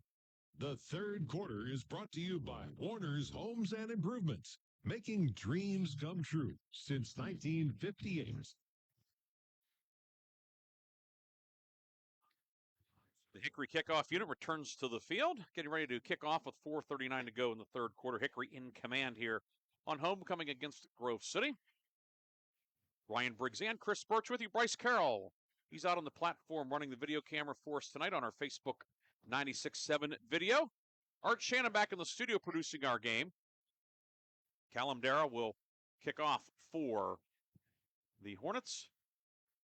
Peyton Miller, one of the deep men for Grove City, had a 76-yard run back on his last kick, or his last return. That started the third quarter. Dara sends a kick downfield. It's going to hit and be fielded at the 20-yard line. And this time the return man, that was Kavanaugh. Owen Kavanaugh on the tackle. It was Kavanaugh on the tackle. Yeah. And the Grove City return is a short one out to the 28-yard line, and that's where the Eagles will put it in play with 4:18 to go. Chris, any updates for us? How about this? You give us, how about after this play? All right. So we will tease some updates here. Grove City is moving right to left here in the third quarter towards the scoreboard. That's the north end here at Hickory. Charlie Miller at quarterback. And the handoff out to the 30-yard line.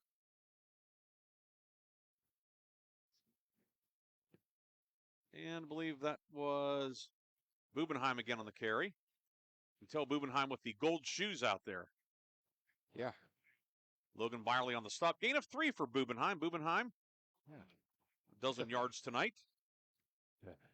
Doing the bulk of the work of the last quarter and a half. And the give it again to Bubenheim, and this time he's going to be dropped for a short loss back at the 30-yard line as the Hickory defense came through.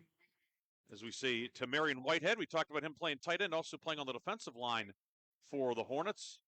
Loss of 2 will be 3rd and 9 now. Back at the 29. Grove City 0 for 8 on third down tonight. As we have 3 minutes to go, Chris will have an update for us here. Yeah. We promised it, so we have to deliver.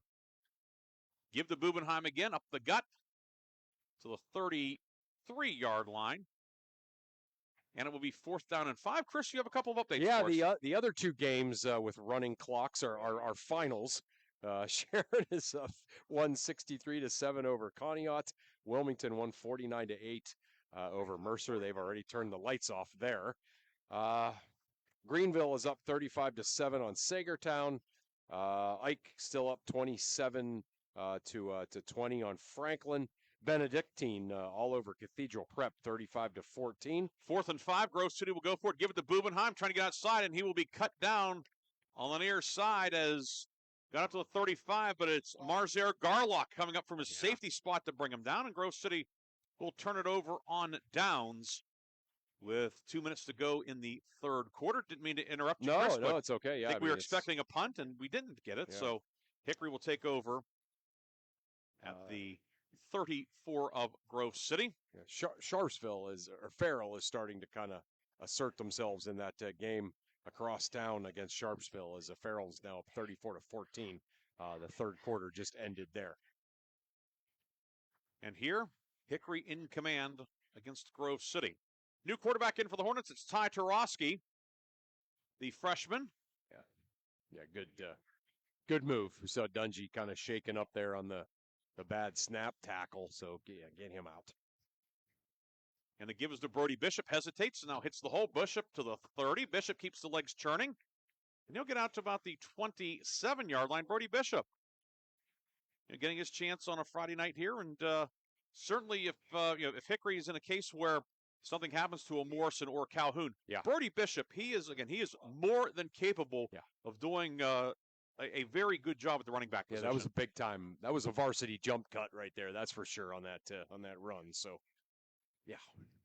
Ball at the 27-yard line. Pickup of 7. Bishop tonight, now 6 carries, 36 yards along with a touchdown. So we're under 1 minute to go in the third quarter. Hornets break the huddle, 7 on the play clock. Cavante Miller wide left. Kevin Swartz slot right. And Tarosky will throw it underneath. It's caught by Whitehead, the tight end. Whitehead rumbling downfield, and he'll be brought out of bounds at the 23-yard line. So Tamarian Whitehead. Pass complete. We're in number 85. That's a pretty good tight end number there. Yeah. And Whitehead, nice catch, and able to take it upfield across the 25 to the 23 and get the first down. Yeah. Well, Tarosky with the completion. Is nice. That may be the final play of the quarter. Hickory does not have to run one, but we'll see. Hornets come to the line. 5 seconds to go in the quarter. And that will be, indeed, the final play of quarter number 3. Hickory, Hornets are on their way to win number 7. We'll come back with the fourth quarter, 69-6. Hornets lead Grove City on Sports Radio 96.7 and Sports Radio 96.7 Facebook.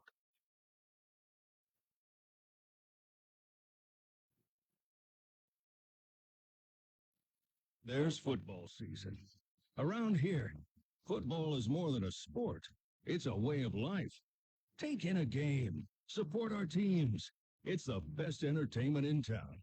Mercer County State Bank. Member FDIC. Your community bank. Online at mcsbank.bank.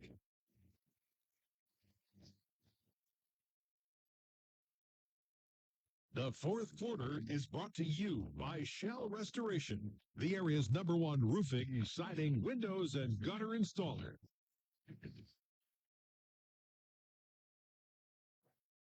12 minutes on the clock. Teams change ends. As we get ready for the start of the fourth quarter, Hickory will have first down and 10 at the Grove City 23-yard line, along with Chris Birch. Ryan Briggs with you tonight in Hermitage at Hornet Stadium.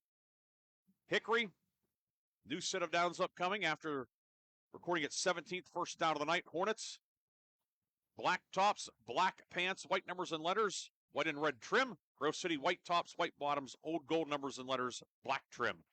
Whitehead motions from right to left. Ty Tarosky, the third quarterback of the night for Hickory. And he will pitch it to Garlock on a shovel, trying to get around left end. Garlock hesitates, and he will spin and get down to about the 21-yard line, and a flag thrown at the end of the play. Yeah, Garlock just kind of getting up there to turn the corner. I don't know what the came in from the back judge at the end of the play, perhaps a hold downfield. As it stands, it would be a short gain. But we'll see what the penalty is, and it is on Hickory as referee George Snyder checks with the Grove City sideline across the way. And it's going to be marked off from the end of the run, it would appear. And it is holding, so that will set the Hornets back 10 from the end of the run. It'll be 1st and 18 now. So we had 1st and 17 and 1st and 19 in the first half, and now we get a 1st and 18 here to start the fourth quarter. Yeah, we had a 1st and 5, and the penalty was on the offense. One time too, right in the first half, Hickory. Yes, because they got 15 and a 10-yard penalty. So they have a 1st and 5, we had a 1st and 7, and a 1st and 9 also. Yeah, those are all things that. I know that Corey J has it all logged on his sheet. Absolutely. Get out the calculator on some of those. 1st and 18. The give is to Bishop on a sweep over the right side. Bishop cuts upfield to the 25 and down to the 22-yard line. So Bishop gets back the penalty yardage and then a few more. Parenti on the stop. 9-yard gain for Brody Bishop. So we have 11 and a half minutes to go in this one.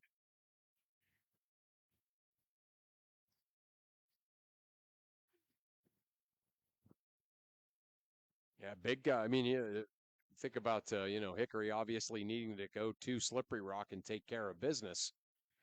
Grove City, like you said earlier, perhaps fighting for their playoff life. That game against Cash, and they're dinged up, and Cash, that's not an automatic, Snap to Tarosky. Tarosky around the left side. Tarosky upfield to the 15. Tarosky to the 10. Cuts back to his right. And Tarosky's going to be spun down near the 5-yard line. Ty Tarosky, I don't know if it was a broken play or not, but he certainly made something out of it. Yeah. A pickup of 17. First and goal at the 5. The Hickory Hornets have returned to the McCandless Ford red zone. McCandless Ford, 2 locations, in Mercer and in Meadville. Yeah, Tarosky made a nice read there and found his way down the sideline and almost broke that, but Grove City able to make the touchdown-saving tackle.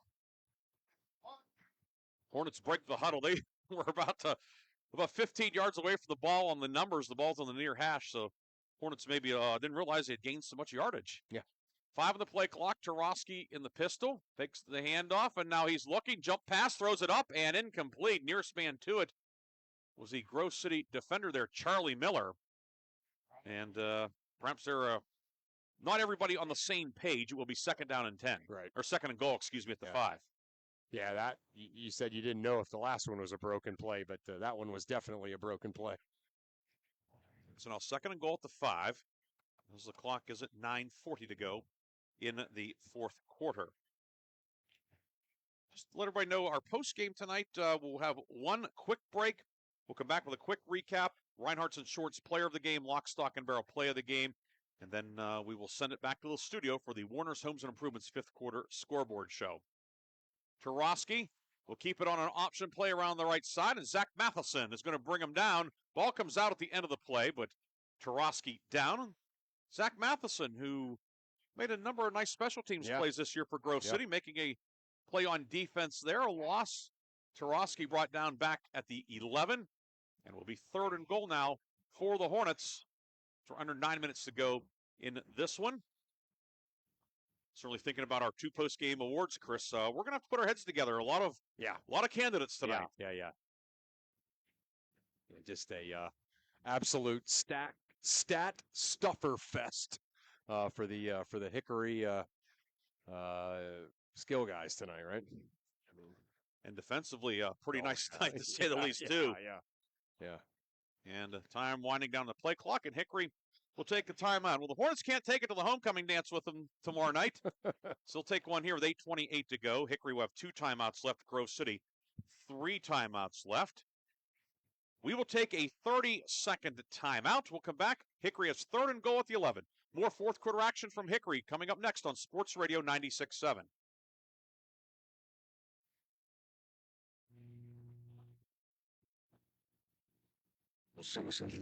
Around here, football is more than a sport. It's a way of life. Take in a game. Support our teams. It's the best entertainment in town. Mercer County State Bank. Member FDIC. Your community bank. Online at mcsbank.bank.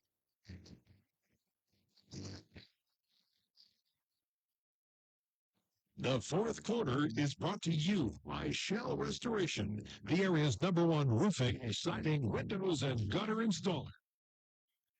3rd and goal at the 11 for Hickory coming out of the timeout. Hornets working from the near left hash mark. Garlock motions from left to right. Low snap. Tarosky goes back to the 26 and picks it up. Throws it up into the towards the end zone. It's tipped and incomplete. Pedersen went up for it. Boy, did Merlin Pedersen get up for that one. Coverage downfield by Grove City player down there. But it'll be 4th down now and goal at the 11. Yeah, they're making these plays interesting here. Series. Yeah, that was Yeah, we've had a cornucopia of things tonight. Of course, with Canadian Thanksgiving being Monday. Wow, all right. So, you get the old cornucopia, all that. You normally think of that imagery. Yeah. You can tell that it's a lopsided game. We're mentioning cornucopias and Canadian Thanksgiving. 4th and goal at the 11. Tarosky out of the shotgun. Tarosky throwing it over the middle, incomplete. And Hickory will turn it over on downs. Grove City takes over with 7:32 to go in the ball game. Yeah. So perhaps a preview of the junior varsity Yeah, game. I was going to say, right. These guys are going to be all beat up and exhausted for their game tomorrow. Yeah, they'll have a pretty good scouting report. Yeah. Both teams substituting rather liberally in the second half.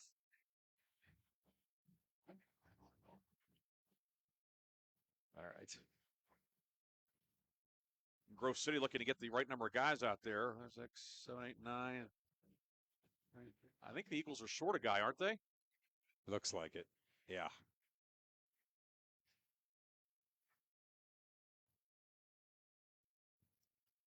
Snap to Miller, and he's going to throw it into the right flat, and it's going to be caught at the 15.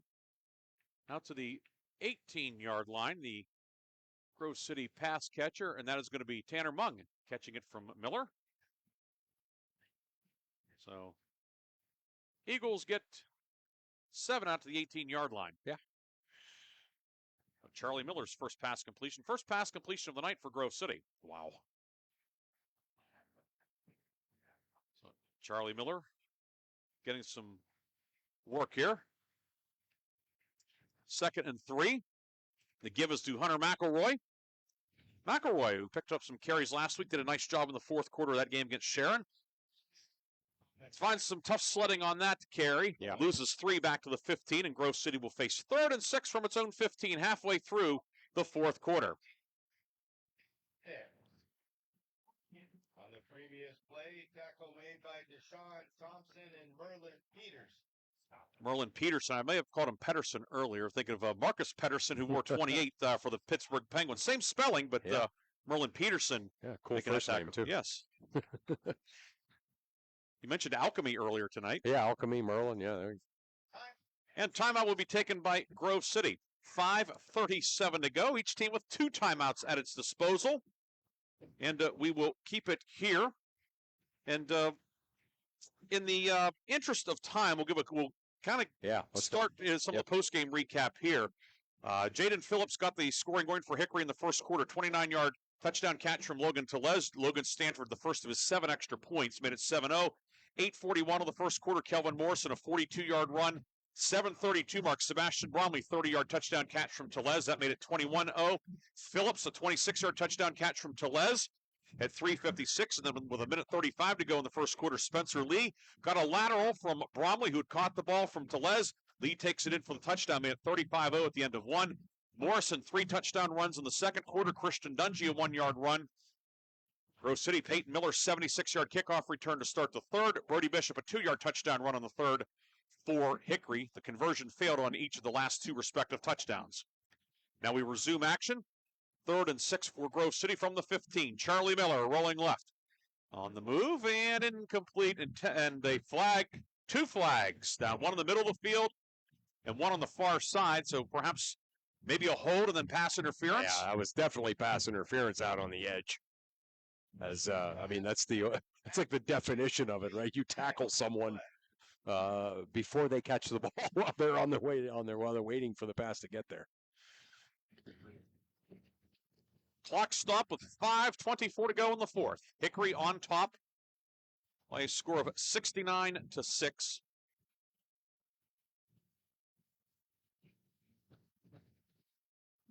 Penalty is ineligible man downfield on Grove City.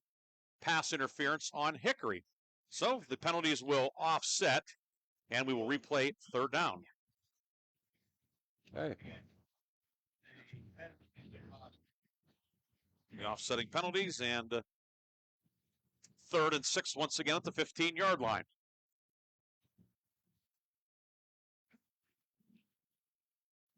Grove City at Conneaut next week. Hickory at Slippery Rock. Slippery Rock Rockets. The final finish here in a moment as Mung motions from left, right, snap, mishandled. Miller picks it up. He's in big trouble, and Charlie Miller is going to be snowed under back at about the 6-yard line. And it will be 4th down for the Eagles after that loss of 9. Slippery Rock playing 5 league games this year, 6-team league. So you're going to play 5. And because of that, you have 2 on the road, 3 at home. Right. Slippery Rock's first 2 were on the road, the last 3 all at home in succession. How about that? Yeah, yeah. Which, Homecoming last week, Titusville this week, and then senior night next week at the at the which I just Rock Stadium. That's scheduling. I mean, yeah, they can do better, right? I mean, that's to be plain about it. Yes, yeah, that was my point. Yeah, they can do better, right? Snap and the punter. The punt fielded by Peterson at the Grove City 37. Merlin Peterson to the 20 and out of bounds far side. Yeah. So everybody goes down in a heap over by the first down chains. Right. And when we mean they, we don't mean Slippery Rock. We mean the District 10 schedulers. Yes. Yes. Yeah. So Merlin Peterson on the run back. He takes it back into the McCandless Ford red zone. Hickory will begin this drive at the 12-yard line with 3:45 to go. The punt was 21 yards.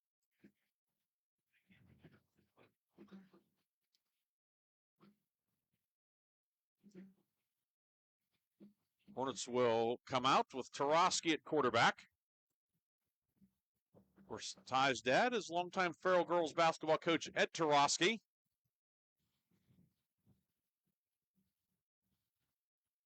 And a low snap gets past young Tarosky, goes back to the 29 and picks it up. And then he's going to be cut down back there. Yeah. There's Nate Perenni in there on the bad snap. Hickory will lose some yardage. Exit the McCandless Ford red zone. It will be second down and long for the Hornets back at the 29. Call it second and 27. I always say this. Sometimes when you get into lopsided scores like this, you got like your first team usually practices together, gets reps. Second team practices together. Third team, if you have a third team, practices together. But what you have in a lot of these games is mixes, right? You got a couple of first team guys playing different positions, second team guys in there, third team guys. So the 11 on the field very rarely get any reps in a situation like this. Continuity is not right. And now we're going to have a Hickory man sent off the field as apparently an equipment issue for Merlin Peterson. And now we have a stoppage, and clock stops with 2:19 to go. The second half that has moved at the speed of erosion. Yeah, but it was a running clock. With a running clock, yes. Yeah, it's unbelievable. It's going to be past your bedtime, Corey. We know you still have a curfew. Second and 27, snap field on a hop by Tarosky, and then he's going to run around left end and get a couple of yards. Parenti in on another stop. Yeah, it was a nice little basketball move there made by Tarosky, speaking of his dad being a basketball coach. The bounce pass usually isn't a point of emphasis in football, but Tarosky able to scoop it up. It's now 3rd and 25 at the 27 as we have 1:42 to go in this one. Hickory will go to 7-1 overall, 3-1 in the league. And rooting for a Titusville win at Sharon next week to force what would be a 3-way tie for the league title. Titusville going to Sharon next week. And another quarterback in, and now it's Marcus Myers in at quarterback. And with the new quarterback, a false start on Hickory. It's a 5-yard mark-off, and it's now 3rd and 30 at the 32. So Hickory tonight, a baker's dozen in terms of flags, 120 yards. Grove City, 10 penalties, 70 yards. Yeah. There was White in at quarterback. After that is actually Jack White in at quarterback, and he will run along the white stripe on the near sideline. Yeah, he took out of bounds the 21-yard line. Took a 7-nation army to get him down. Well, that might be a bit of an exaggeration. It took a couple of guys, but I was trying. Yeah, you did well. You did well. I took the easy one from you. Showing a rare acuity for music made after 1987 was I. So it's 4th down and 19 at the 21. Could be the final play of the game. White will get the snap, rolling left, and he is popped at the 20-yard line. Zach Matheson over there. Yeah. To bring him down. Also in for Grove City is Ryan Failer, senior lineman. Yep. Yeah, Matheson was definitely not saying you and I are definitely going to be friends. Sorry, last one. Well, you had to squeeze it in. This time's winding down, so good job, Chris. Hickory will go to 7-1. The teams start to line up for the post-game handshake. The Hickory Hornets on homecoming. They're good. come away with a final, or they'll come away with a win. The final 69-6. Back with the post game and the Warner's Homes and Improvements fifth quarter scoreboard show on Sports Radio 96.7.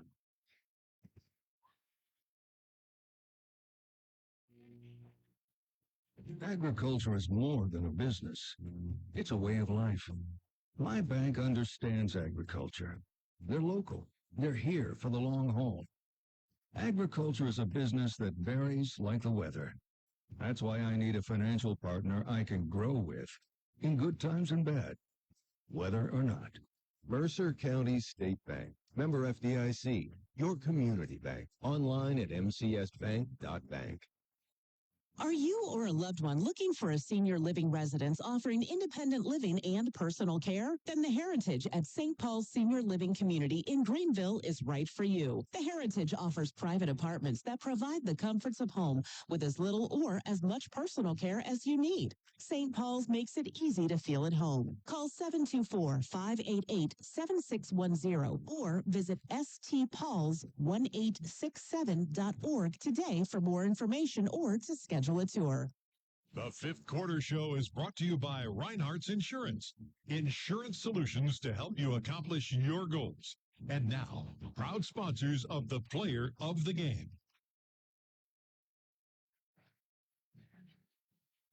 Back here one final time at Hickory High School. Hickory defeats Grove City 69-6. Ryan Briggs and Chris Birch with you tonight here on Sports Radio 96.7. Art Shannon back in the studio producing our game, and Bryce Carroll on the video camera tonight as Hickory gets the victory 69-6. We gave you the scoring recap a couple of moments ago as the game was winding down.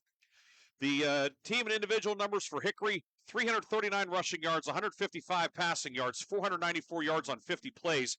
Hickory 18 first downs tonight. For Grove City, the Eagles 3 rushing yards, 7 passing yards. Grove City 10 yards on 36 plays. Grove City 1 first down tonight. For Hickory, Xander Tellez 5 of 7, 103 yards, 4 touchdowns. Ty Tarosky 2 of 5 for 6 yards. And Christian Dungy 4 of 5 for 46 yards. Kelvin Morrison 11 carries, 169 yards, 4 touchdowns. Tellez 4 carries, 70 yards. Brody Bishop 7 carries, 45 yards and a score. Jamal Calhoun ran 3 times for 37 yards. Tarosky 3 carries for 13 yards. Jaden Phillips 2 catches, 55 yards. Both went for touchdowns. Sebastian Bromley 2 catches for 29 and a score. Marzair Garlock, he had 2 catches for 14 yards. Bobby Maynor, a 16-yard catch. And then also Tyler Wilcox, Kelvin Morrison, Cavante Miller, and Whitehead all with catches. And Spencer Lee caught a lateral on a hook and lateral. He scored on a 7-yard passing play. So no catches, but a touchdown for Spencer Lee. On the Grove City side, Lucas McCready 0 of 6 passing. Charlie Miller went 1 of 1. It was a 7-yard completion to Tanner Mung. Carl Bubenheim, 11 catches for 15 yards, or 11 carries, 15 yards to lead the way. Other numbers of note: Grove City 10 penalties, 70 yards. Hickory 13 penalties, 120 yards.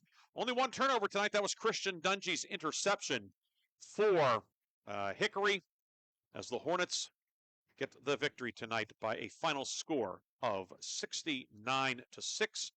Hickory will be at Slippery Rock in the regular season finale next week. Grove City on the road again, going up to Linesville to take on Conneaut. It is time now for our post-game awards. And our post-game awards we're going to start off with the lock, stock, and barrel play of the game. And certainly from a Hickory standpoint, a lot from which to choose. But tonight we'll go with a fun play, if you will. It came in the latter part of the first quarter, 1:35 to go. Xander Tellez threw a screen pass to Sebastian Bromley, and he lateraled it, not to a running back, not to a receiver, not back to Tellez, but to starting offensive tackle Spencer Lee, who took it into the end zone from 7 yards out. And that is the lock, stock, and barrel play of the game, brought to you by Lock, Stock, and Barrel of Sharpsville. So congratulations to Xander Tellez, Sebastian Bromley, and Spencer Lee. Tic-tac-toe, that is the lock, stock, and barrel play of the game. And now for the Reinhardt's Insurance Player of the Game Award, brought to you by Reinhardt's Insurance. Again, certainly no shortage of candidates tonight on the Hickory side.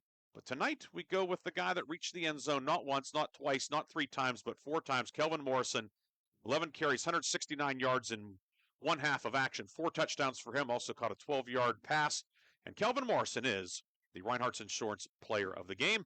Like all of our players of the game, Kelvin Morrison will receive a customized t-shirt courtesy of 2J's&B Screen Printing and Gifts located on East State Street in Hermitage. Money will also be placed into a scholarship fund in the name of Kelvin Morrison. At the end of the academic year, we will recognize one local student athlete as the Reinhardt's Insurance Student Athlete Scholarship recipient. Once again, tonight's player of the game brought to you by Reinhardt's Insurance is sophomore running back of the Hickory Hornets, Kelvin Morrison. 169 yards, 4 touchdowns on 11 carries tonight. And he goes over the 1,000-yard mark for the season as well. So the first area back to reach the 1,000-yard mark here in 2024. With that, we will call it a night here from Hickory High School. Want to thank Terry Chernisky and the great crew here at Hickory, Mike Joanno supervising the press box. We appreciate him. Thanks to Corey J. Corbin for helping us with some of the Grove City numbers tonight. Appreciate all the help. There were a lot of guys out there for the Eagles. We appreciate that. Our videographer tonight on Sports Radio 96.7 Facebook, Bryce Carroll, doing a great job. Also doing a great job, as always, the People's Champ, Art Shannon, back in the studio producing our game on Sports Radio 96.7. Special thanks to Bob Greenberg, our sports director and sales manager. He and Mark Slazak have the Farrell Sharpsville game. Coming up next, it will be the Warner's Homes and Improvements 5th quarter scoreboard show. Aaron Byro, Darren Steele, and the aforementioned Art Shannon. They'll be with you until 11 o'clock tonight, recapping tonight's games and taking your phone calls at 724-981-7900. For all those people and my partner, Chris Birch, this is Ryan Briggs saying good night from Hickory. It's a happy homecoming for the Hornets. Hickory 69, Grove City 6. And you heard it here on Sports Radio 96.7. Have a great night and a great weekend, everybody.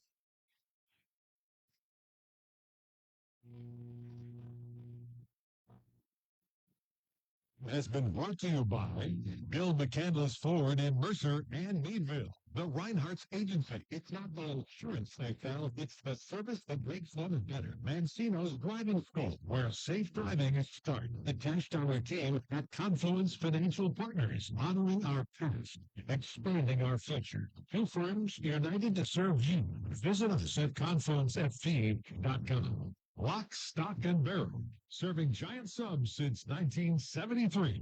Shell Restoration, the area's #1 roofing, siding, windows, and gutter installer. Warner's Homes and Improvements, making dreams come true since 1958. St. Paul's in Greenville, a senior living community. Grove City Area Federal Credit Union, banking, but better.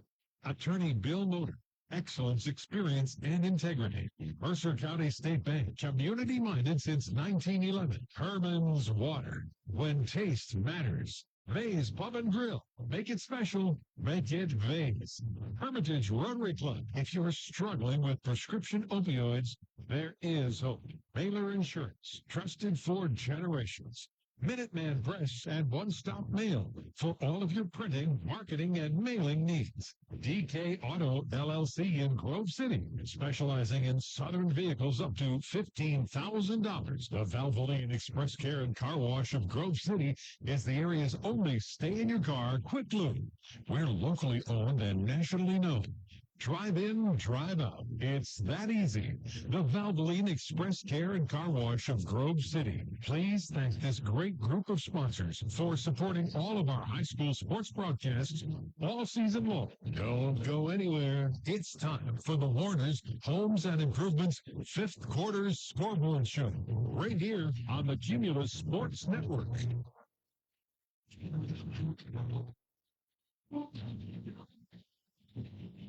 Thank you.